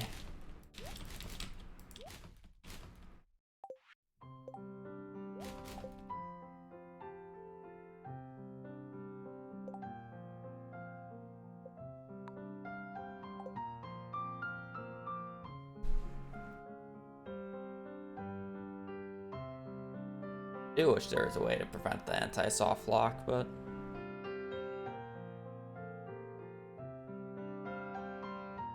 what are you gonna do about it?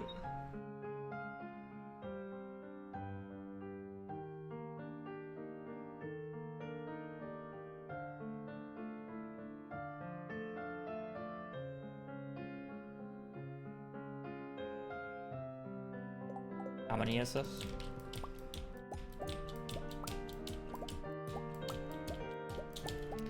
14.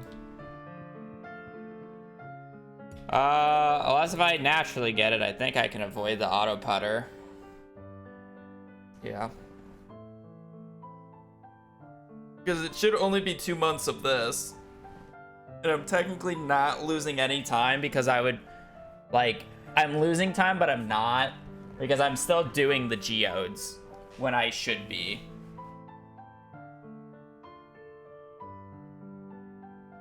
Hopefully it's less auto putter forcing.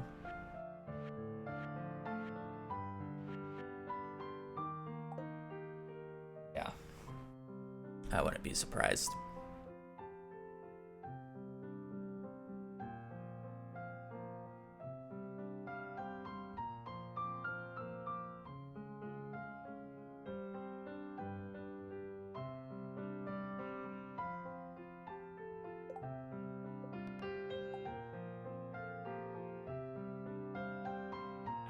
I got a bathroom. We'll get back into runs here.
don't know why that TV did not want to place, but okay.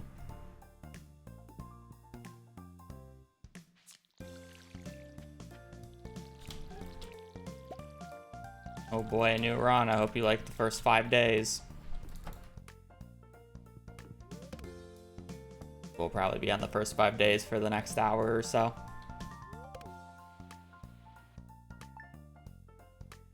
Also, Gumpoy, thank you for the 13. I know I missed it because I was focused on the Coop shenanigans.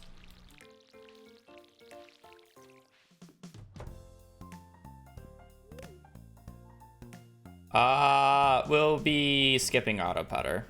Unless if we like naturally get it, obviously. Then we'll do auto putter, but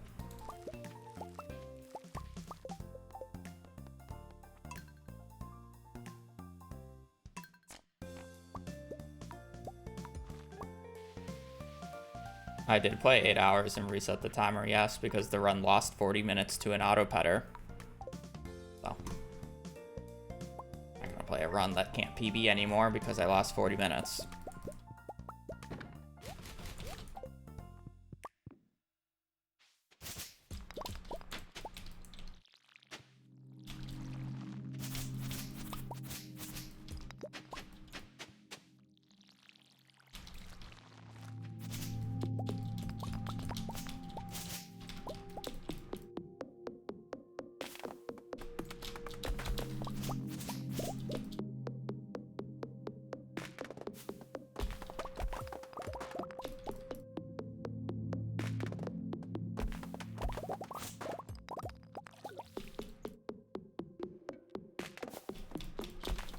And for the 6 months, enjoy your new fish, Mad.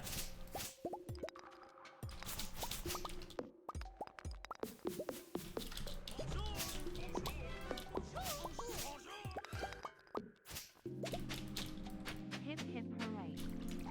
E. Buggies.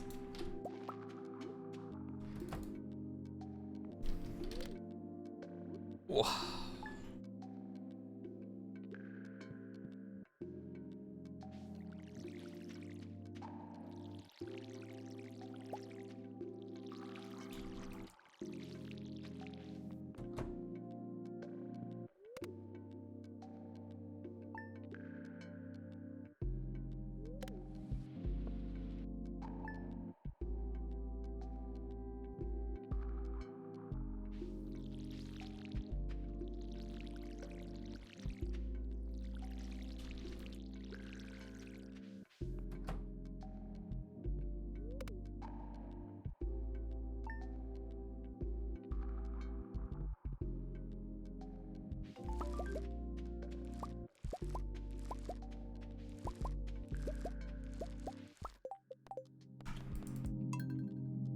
Hip hip, hooray, a new run.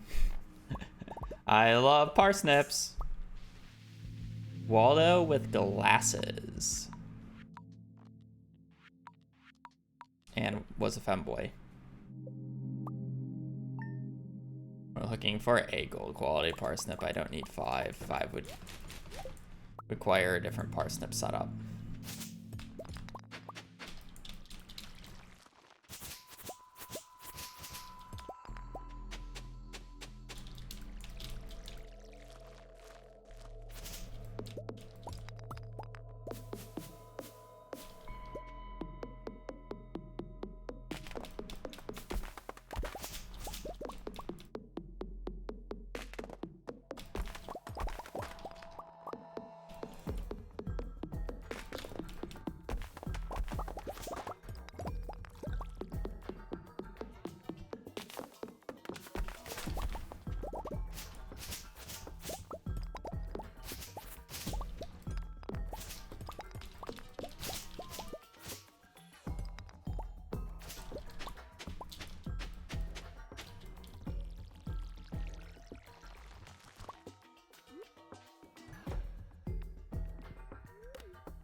Trust me, there are plenty of trees later into this run.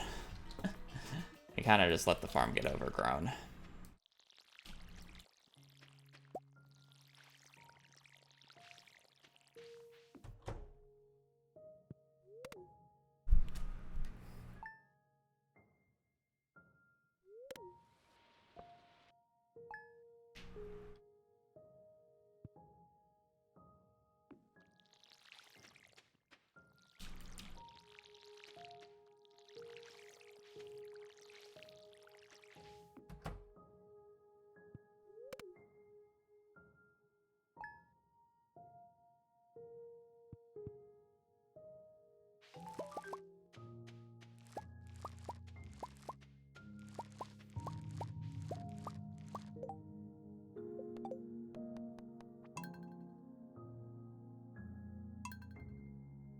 We actually just did routed out ocean.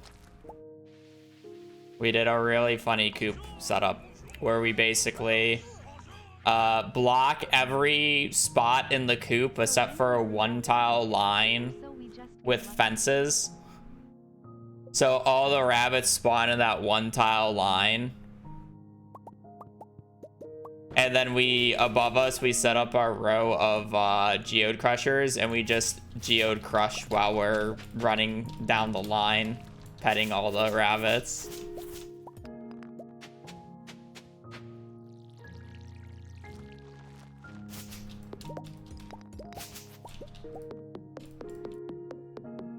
Unfortunately, there is a possibility where we can get all the rabbits to spawn on the exact same spot by only having 1 tile available for them using fence gates. There's just 2 issues with that. When you're inside a fence gate, it thinks you're a soft lock, so it destroys the nearby things if you're holding down right click, which I'm doing for the... Which I am doing for the geode crushers. And I don't want to do the fence gate trick where you open up the fence gate, destroy the fence, and then you can just walk through it, because I honestly consider that a glitch. You're just clipping through it. Well, you can argue it's a visual glitch. It's obviously kind of clipping.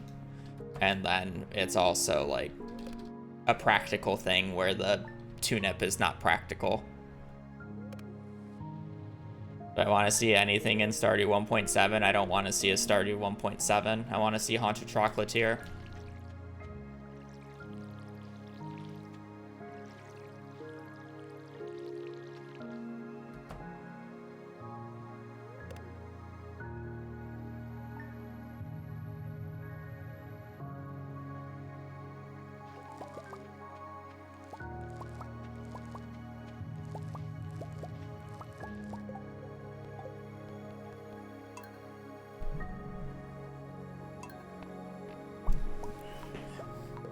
I literally just don't want it. Stardew Valley 1.7.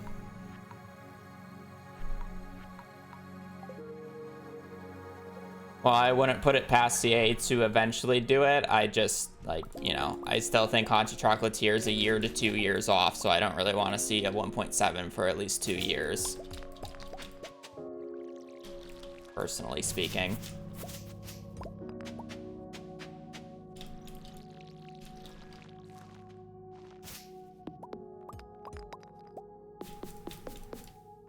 Very happy with the state of Stardew currently.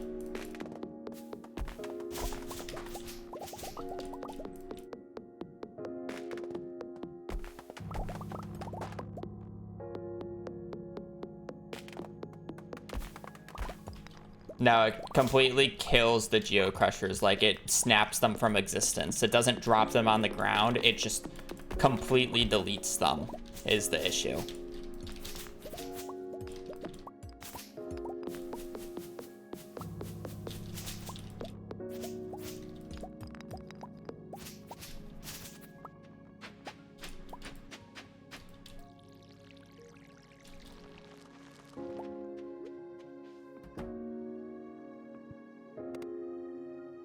Yeah.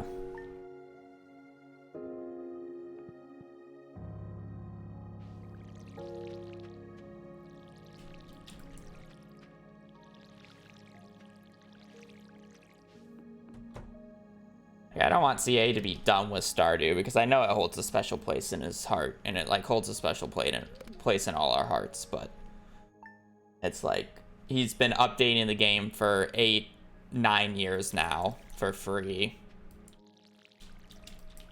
He's been trying to work on his new game for a while, but Stardew keeps pulling him back, whether it's mobile, complaining about not having the 1.5 update, like everybody complaining about not having the 1.6 update yet, bug fixes, everything.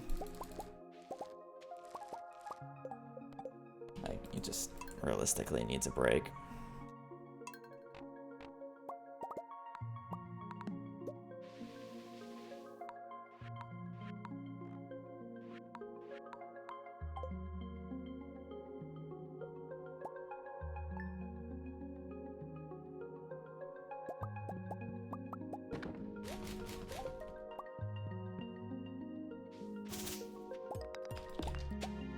I'm not saying, I mean, he's set for life. I'm not saying anything about money. I'm more just saying about, like, motivation or just, like, sometimes adding too much is not a good thing.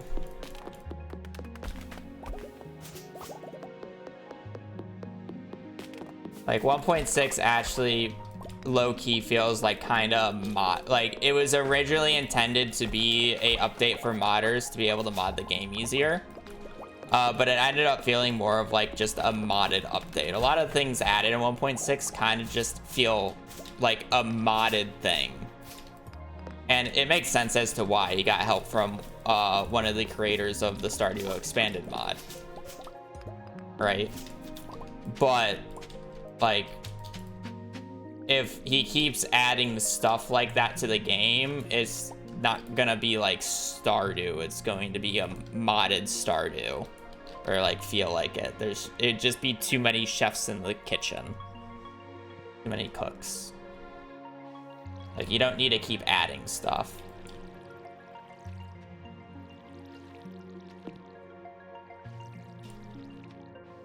The game's not about complexity.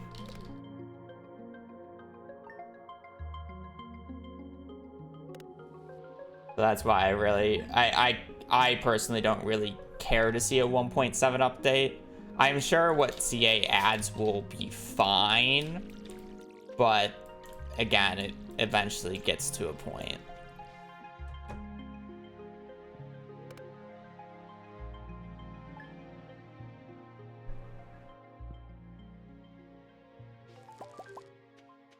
That was spot 6.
I lost 40 minutes to an auto putter.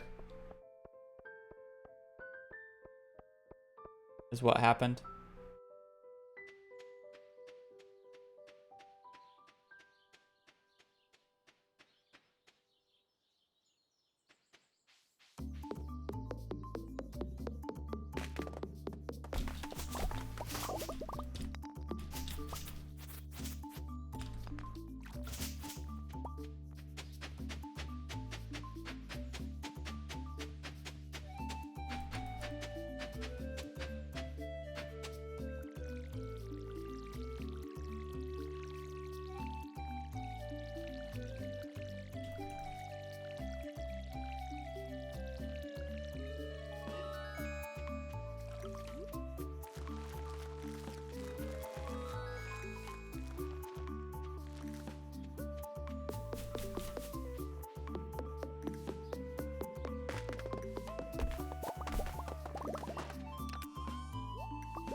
I only know English, unfortunately.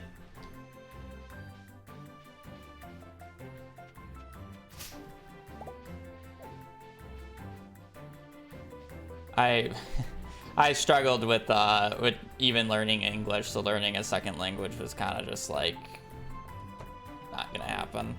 English was by far my worst subject in school, which is funny because English is basically my entire job in terms of needing to be able to communicate with stream, talk, you know. Videos are a creative writing piece essentially. You're also a math nerd. Honestly, I just wasn't a school person in general, but math was one of my better subjects, yeah. But I'm definitely not as good as math as somebody like Feinberg. Feinberg is like an actual math nerd. I just knew it. I knew how to do simple math. How are my grades? Mostly bad, mainly because I just didn't do the work.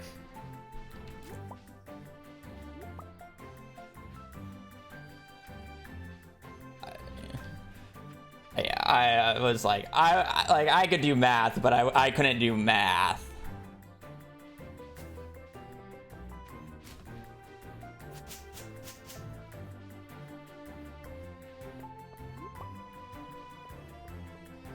I would be more of like a accountant level of math, you know? We can crunch the numbers.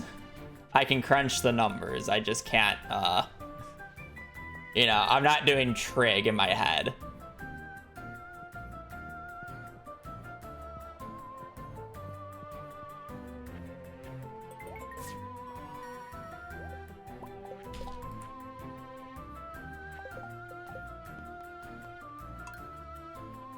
I dropped math in grade 11 and haven't taken it since. Bless.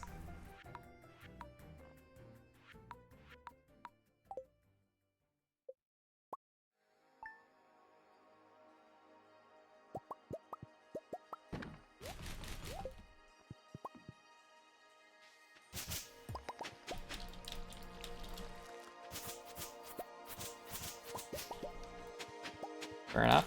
Everybody has their strengths. Again, personally, just not a school kid.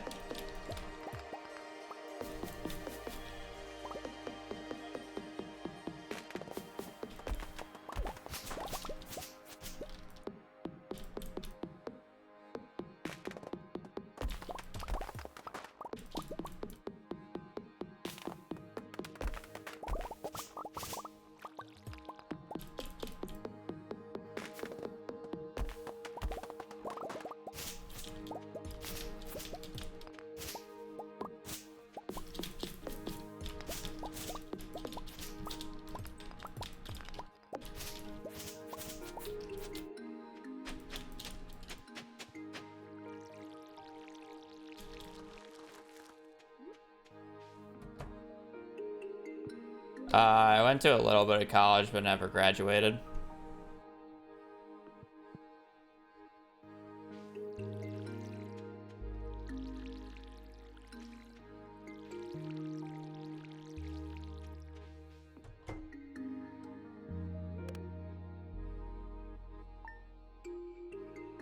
Okay, how do you get 4 people injured in a fucking soccer tournament? Are people just slide tackling people for fun? Like, how the fuck do you get 4 people injured?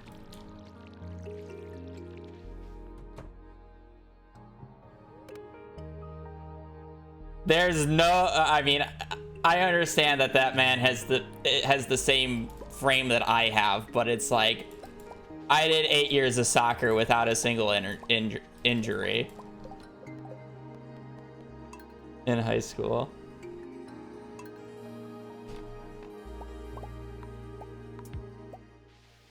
It was competitive. I played varsity in high school.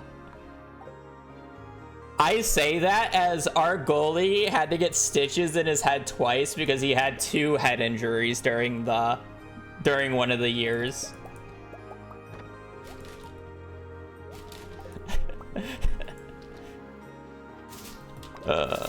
Just not funny to laugh at, but it's funny in retrospect.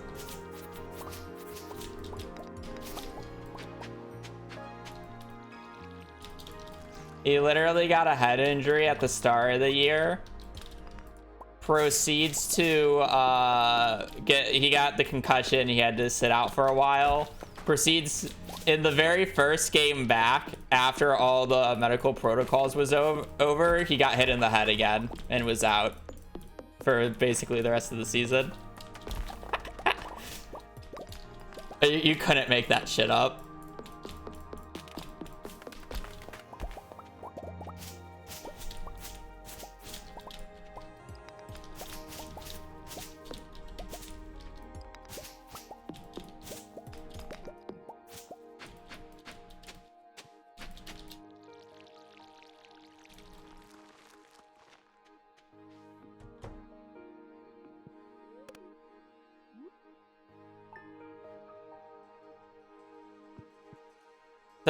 Do you like the Minecraft speedrunning group like actively play soccer, or was it like a competitive like rec where they just like have fun with it?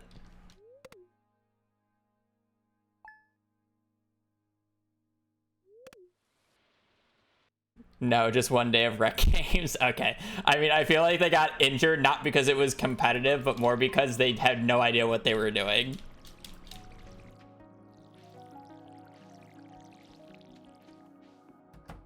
Someone streamed it. Yeah, that's good content, though.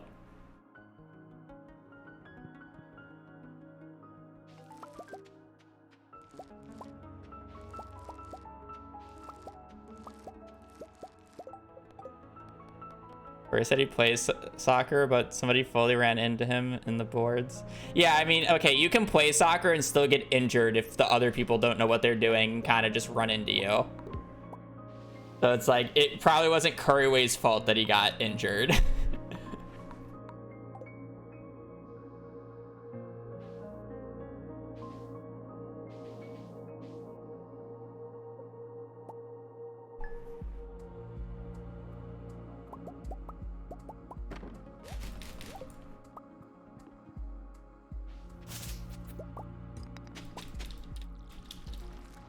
Oh, is that why he had that cast at one point? Okay, that's kind of funny.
The fun stuff always happens at the US Twitch cons, yeah.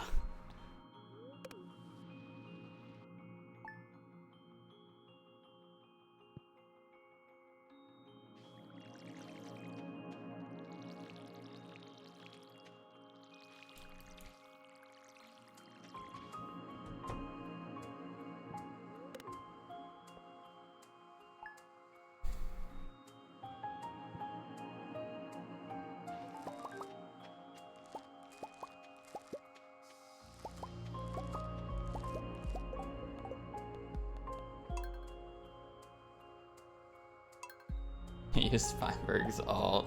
That's how you do it. Gotta finesse them.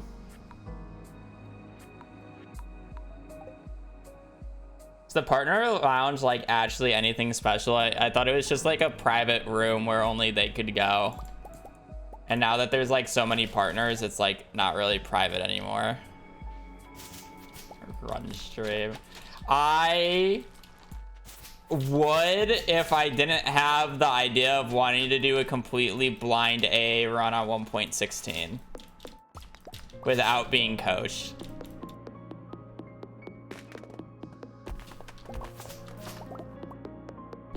An idea that will take a while for me to get around because this sub 17 is not happening anytime soon at the rate that I'm going at. And then I have to be motivated to actually play it.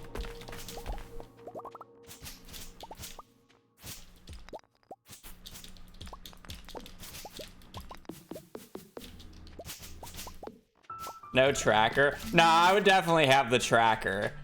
And I would have to do it on 1.16 because I do not want to spend 6 days of my life doing it on current patch.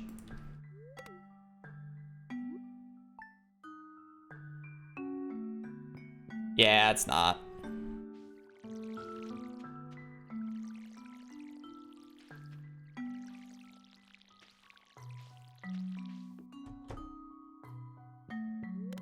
I think 1.16 is still like a little sadistic doing blindly. Well, blindly in the regards of I've seen Feinberg do runs. Surely that translates, right?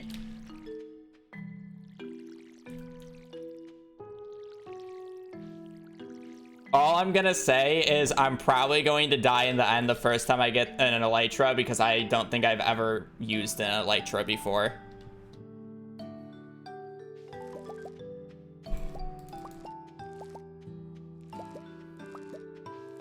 That was the left spot.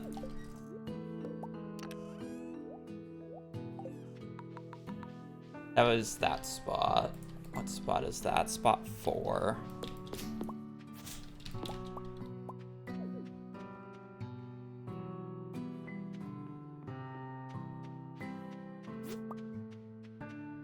Yeah, when me and my friend group plays Minecraft, we basically play up until we kill the Ender Dragon and then we get bored. Oh.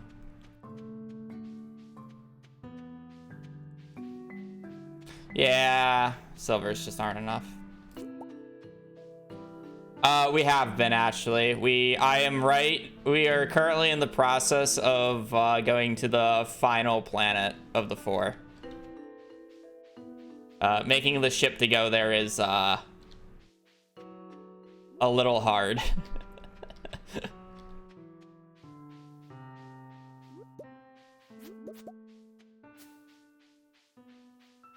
It's just, yeah.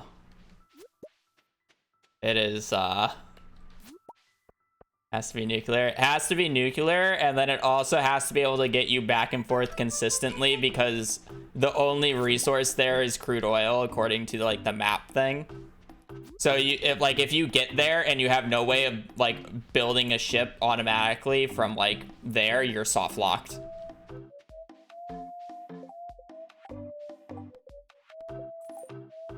So it's like we're making sure the ship design works.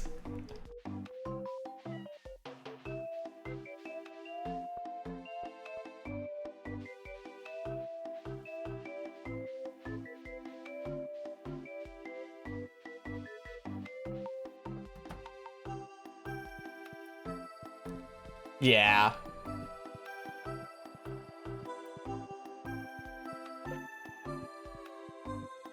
How long is the speed run? The any percent I believe is like 14 hours. I have slowly been watching the start.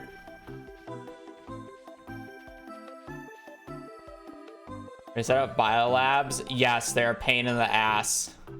I hate nutrients. I don't think anybody's done an all advancement yet, but just the any percent. We got the right bundles. That's checked on the 6. We have the gold quality parsnip.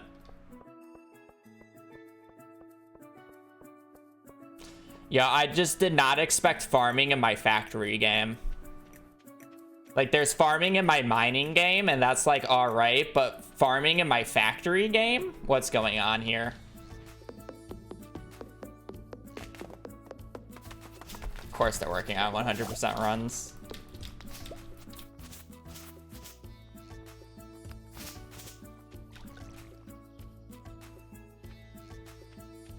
Me and Tyler do want to get like some of the achievements that are at least are the funny ones, but we're not getting the speedrunning ones. Because, I mean, we're like 110 hours into the save.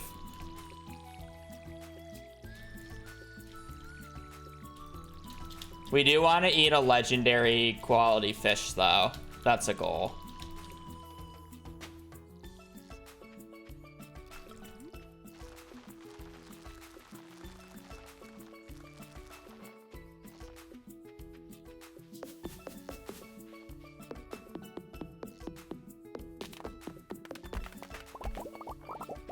Have to catch it in spring rain. Thank you. We got garden. No, that's checked today. We have gold quality.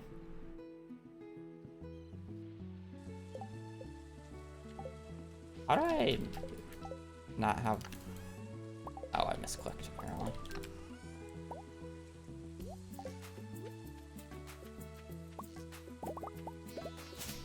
Yeah, it's checked today.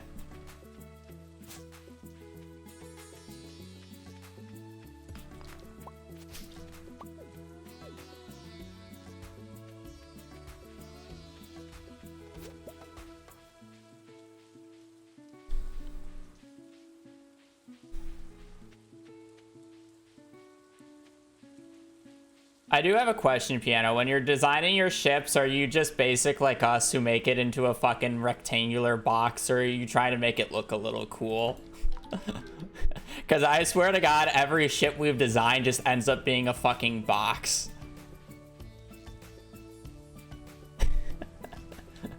It's a goddamn rectangle every single time.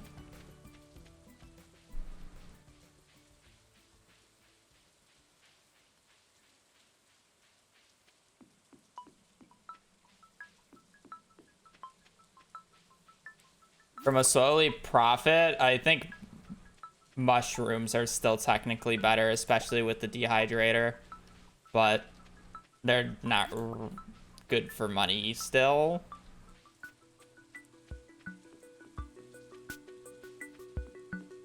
It's a rectangle, yeah. I make the structure and then make it a little bigger and then run the ammo depot along the outside is how the ships are designed. I need a needle ship. Interesting.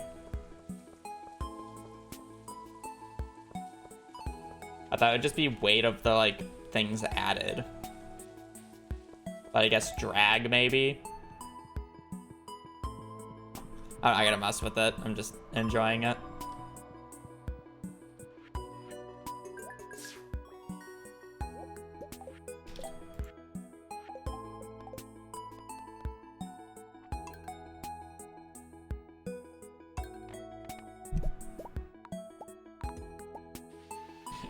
Okay, you're like doing much more like min-maxing than we are. Like we're doing blue belts. We're not doing green belts. Yeah, that's fair enough. We're not doing like mega. We're kind of just like getting the resources and going.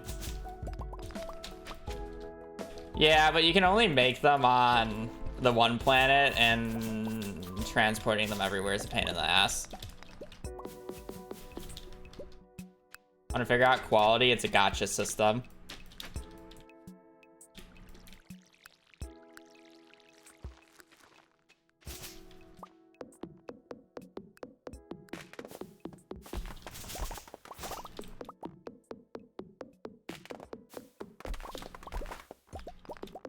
To be fair, our spawn point for Volcana sucks ass. We basically didn't have a good tungsten deposit.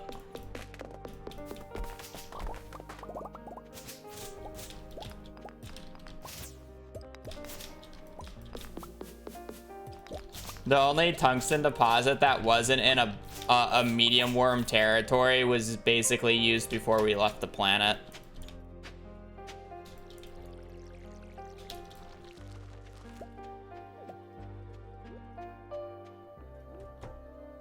Well, they're easy kills when you have the research. for the physical things, and yes, they became easier to kill when we have that, but we didn't have that at the time.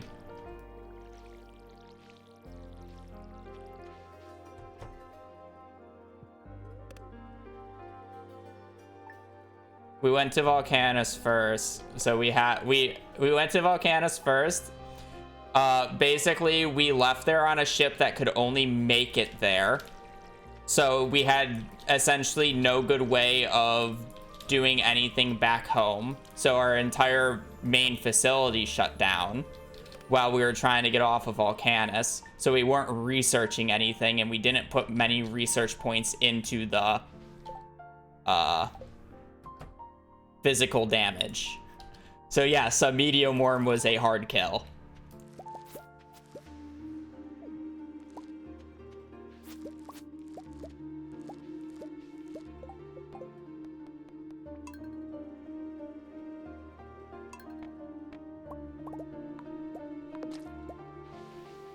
I think when we went to the planet, our like physical damage thing, because we were using tanks with armor piercing shots, and we didn't have access to the uranium ones. We only had the armor piercing ones. Like we had it like damage increased by 3, and now it's like 11. So yeah, we shred them now.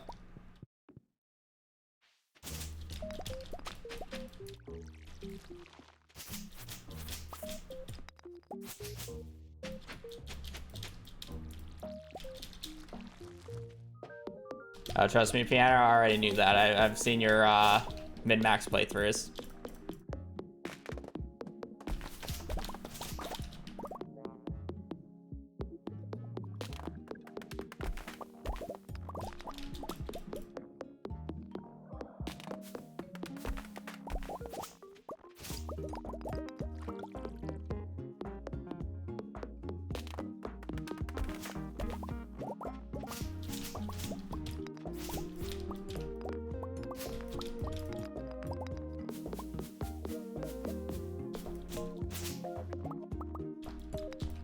How many times am I gonna miss that cancel?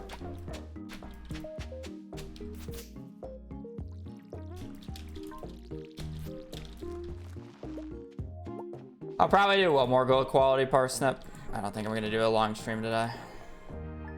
I'm kind of like feeling iffy right now. In the first place, plus I still need to make sure I route the friendship stuff, because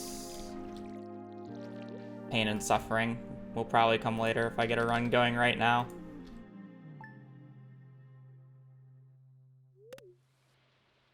If I get a run going right now that has books, and then I have to deal with blindly YOLOing the friendship strat, it's gonna be a little bit of suffering.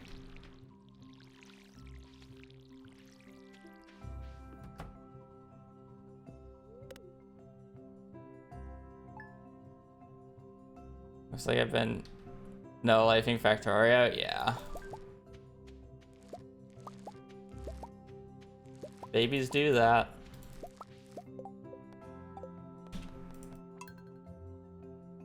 How fast you're going scares me. Well, the depressing part is I don't get off the first 5 days, so speed doesn't really matter.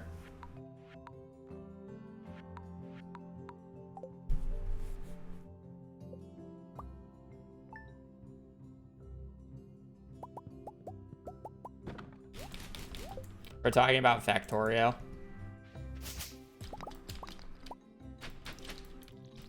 It's semi-recently got a new Space Age DLC type thing.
I swear I've like rolled this exact looking character before.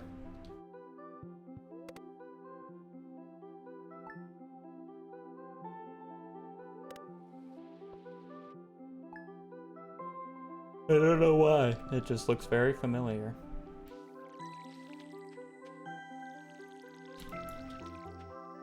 Had to be on a run that actually was decent if I remember it. Normally something's a little different, but this one feels just exact.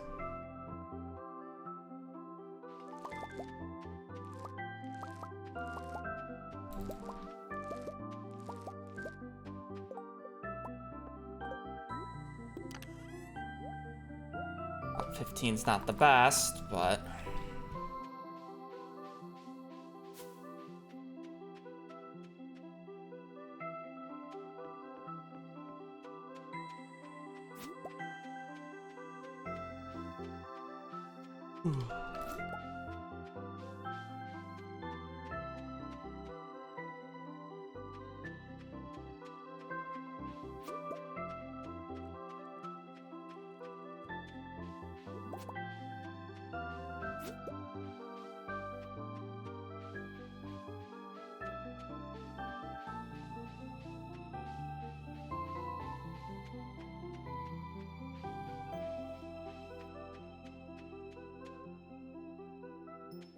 Yeah, this will be the last run, regardless if I get Garden Bundle or not.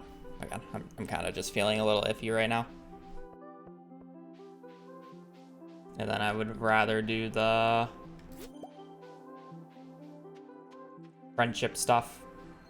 I don't think I would technically be allowed to route the friendship stuff when I'm off stream if I get a run going, because that would be technically looking at notes. And you're not allowed to do that when you're not playing. If I do get a run here, it's kinda...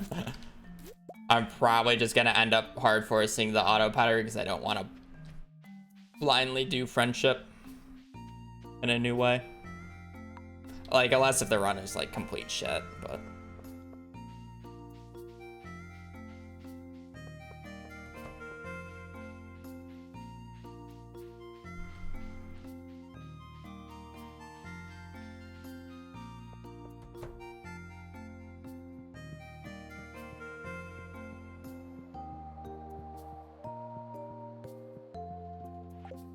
Well, you're not allowed to look at your notes off stream or like when your timer is paused.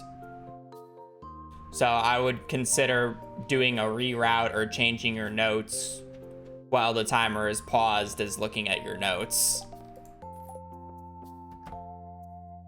So, yeah, I would think it would be banned.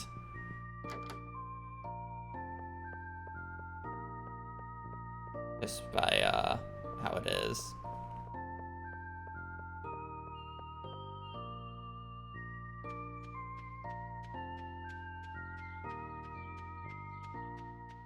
I mean, there's no real way to enforce it realistically. Like, if I don't mention it, you know, it's like, all right, we're continuing the run from yesterday. And then I just don't mention the fact that, oh, I did the route last night. It's like they won't know.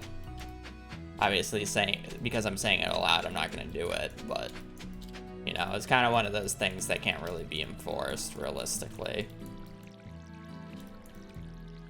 I mean, yeah, it's abusable, but it's also abusable with how you're allowed to pause the timer, because then it's like, all right, what am I doing next? I pause the game, pause the timer, look at my notes, read everything in detail, and then we're good to go.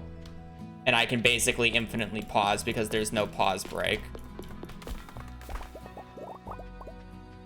Right? The entire rule set is kind of abusable just in general.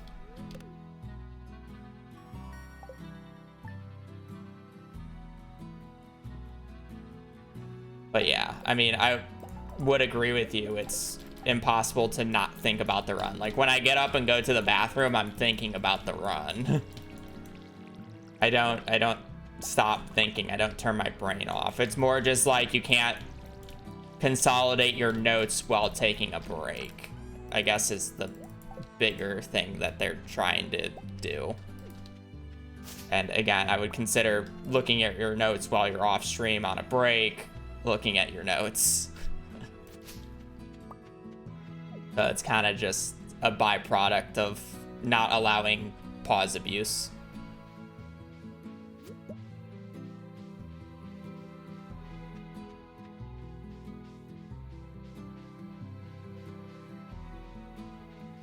Yeah. I mean, to be fair, it's like a non-competitive category, so I don't think the rules need to be like perfect. And they can be a little silly. Because it's like, it's either one way or the other. One way kind of allows his pause abuse and the other way doesn't. But it's like silly in like what's allowed and what's not. And to be fair, you probably shouldn't be doing a run on a real attempt on a run that you're routing in the middle of it. It's kind of just you know, interesting situation per se. Game's terrible. There goes a minute, by the way.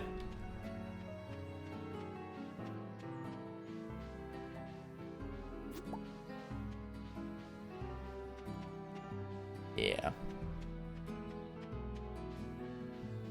To be fair, it's the first time in a while I haven't gotten a spring onion.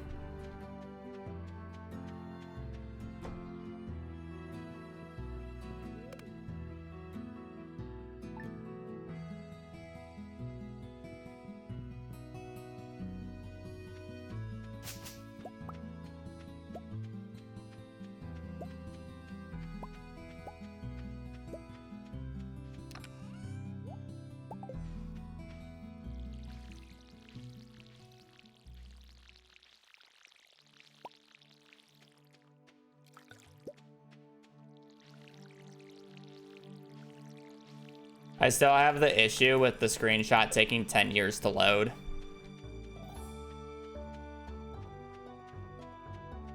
Even if I press escape and close the menu, it still takes 13 years to actually render the screenshot for whatever fucking reason.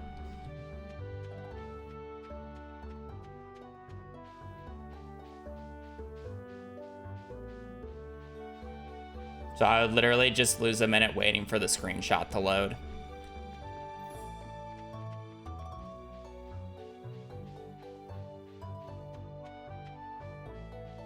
No, it doesn't let me open it up in an editor.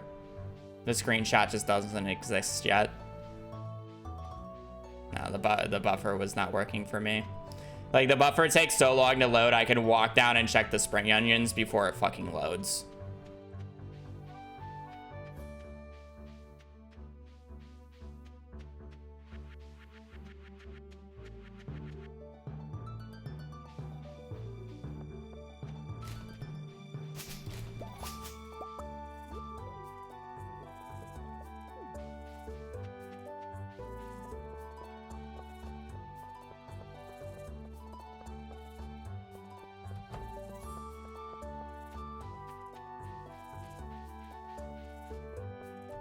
Joja Cola is not a Joja service, by the way. The Joja Cola is allowed. It's not like it mattered. That's fine. I'm just not feeling the best, so I'm just gonna call it short.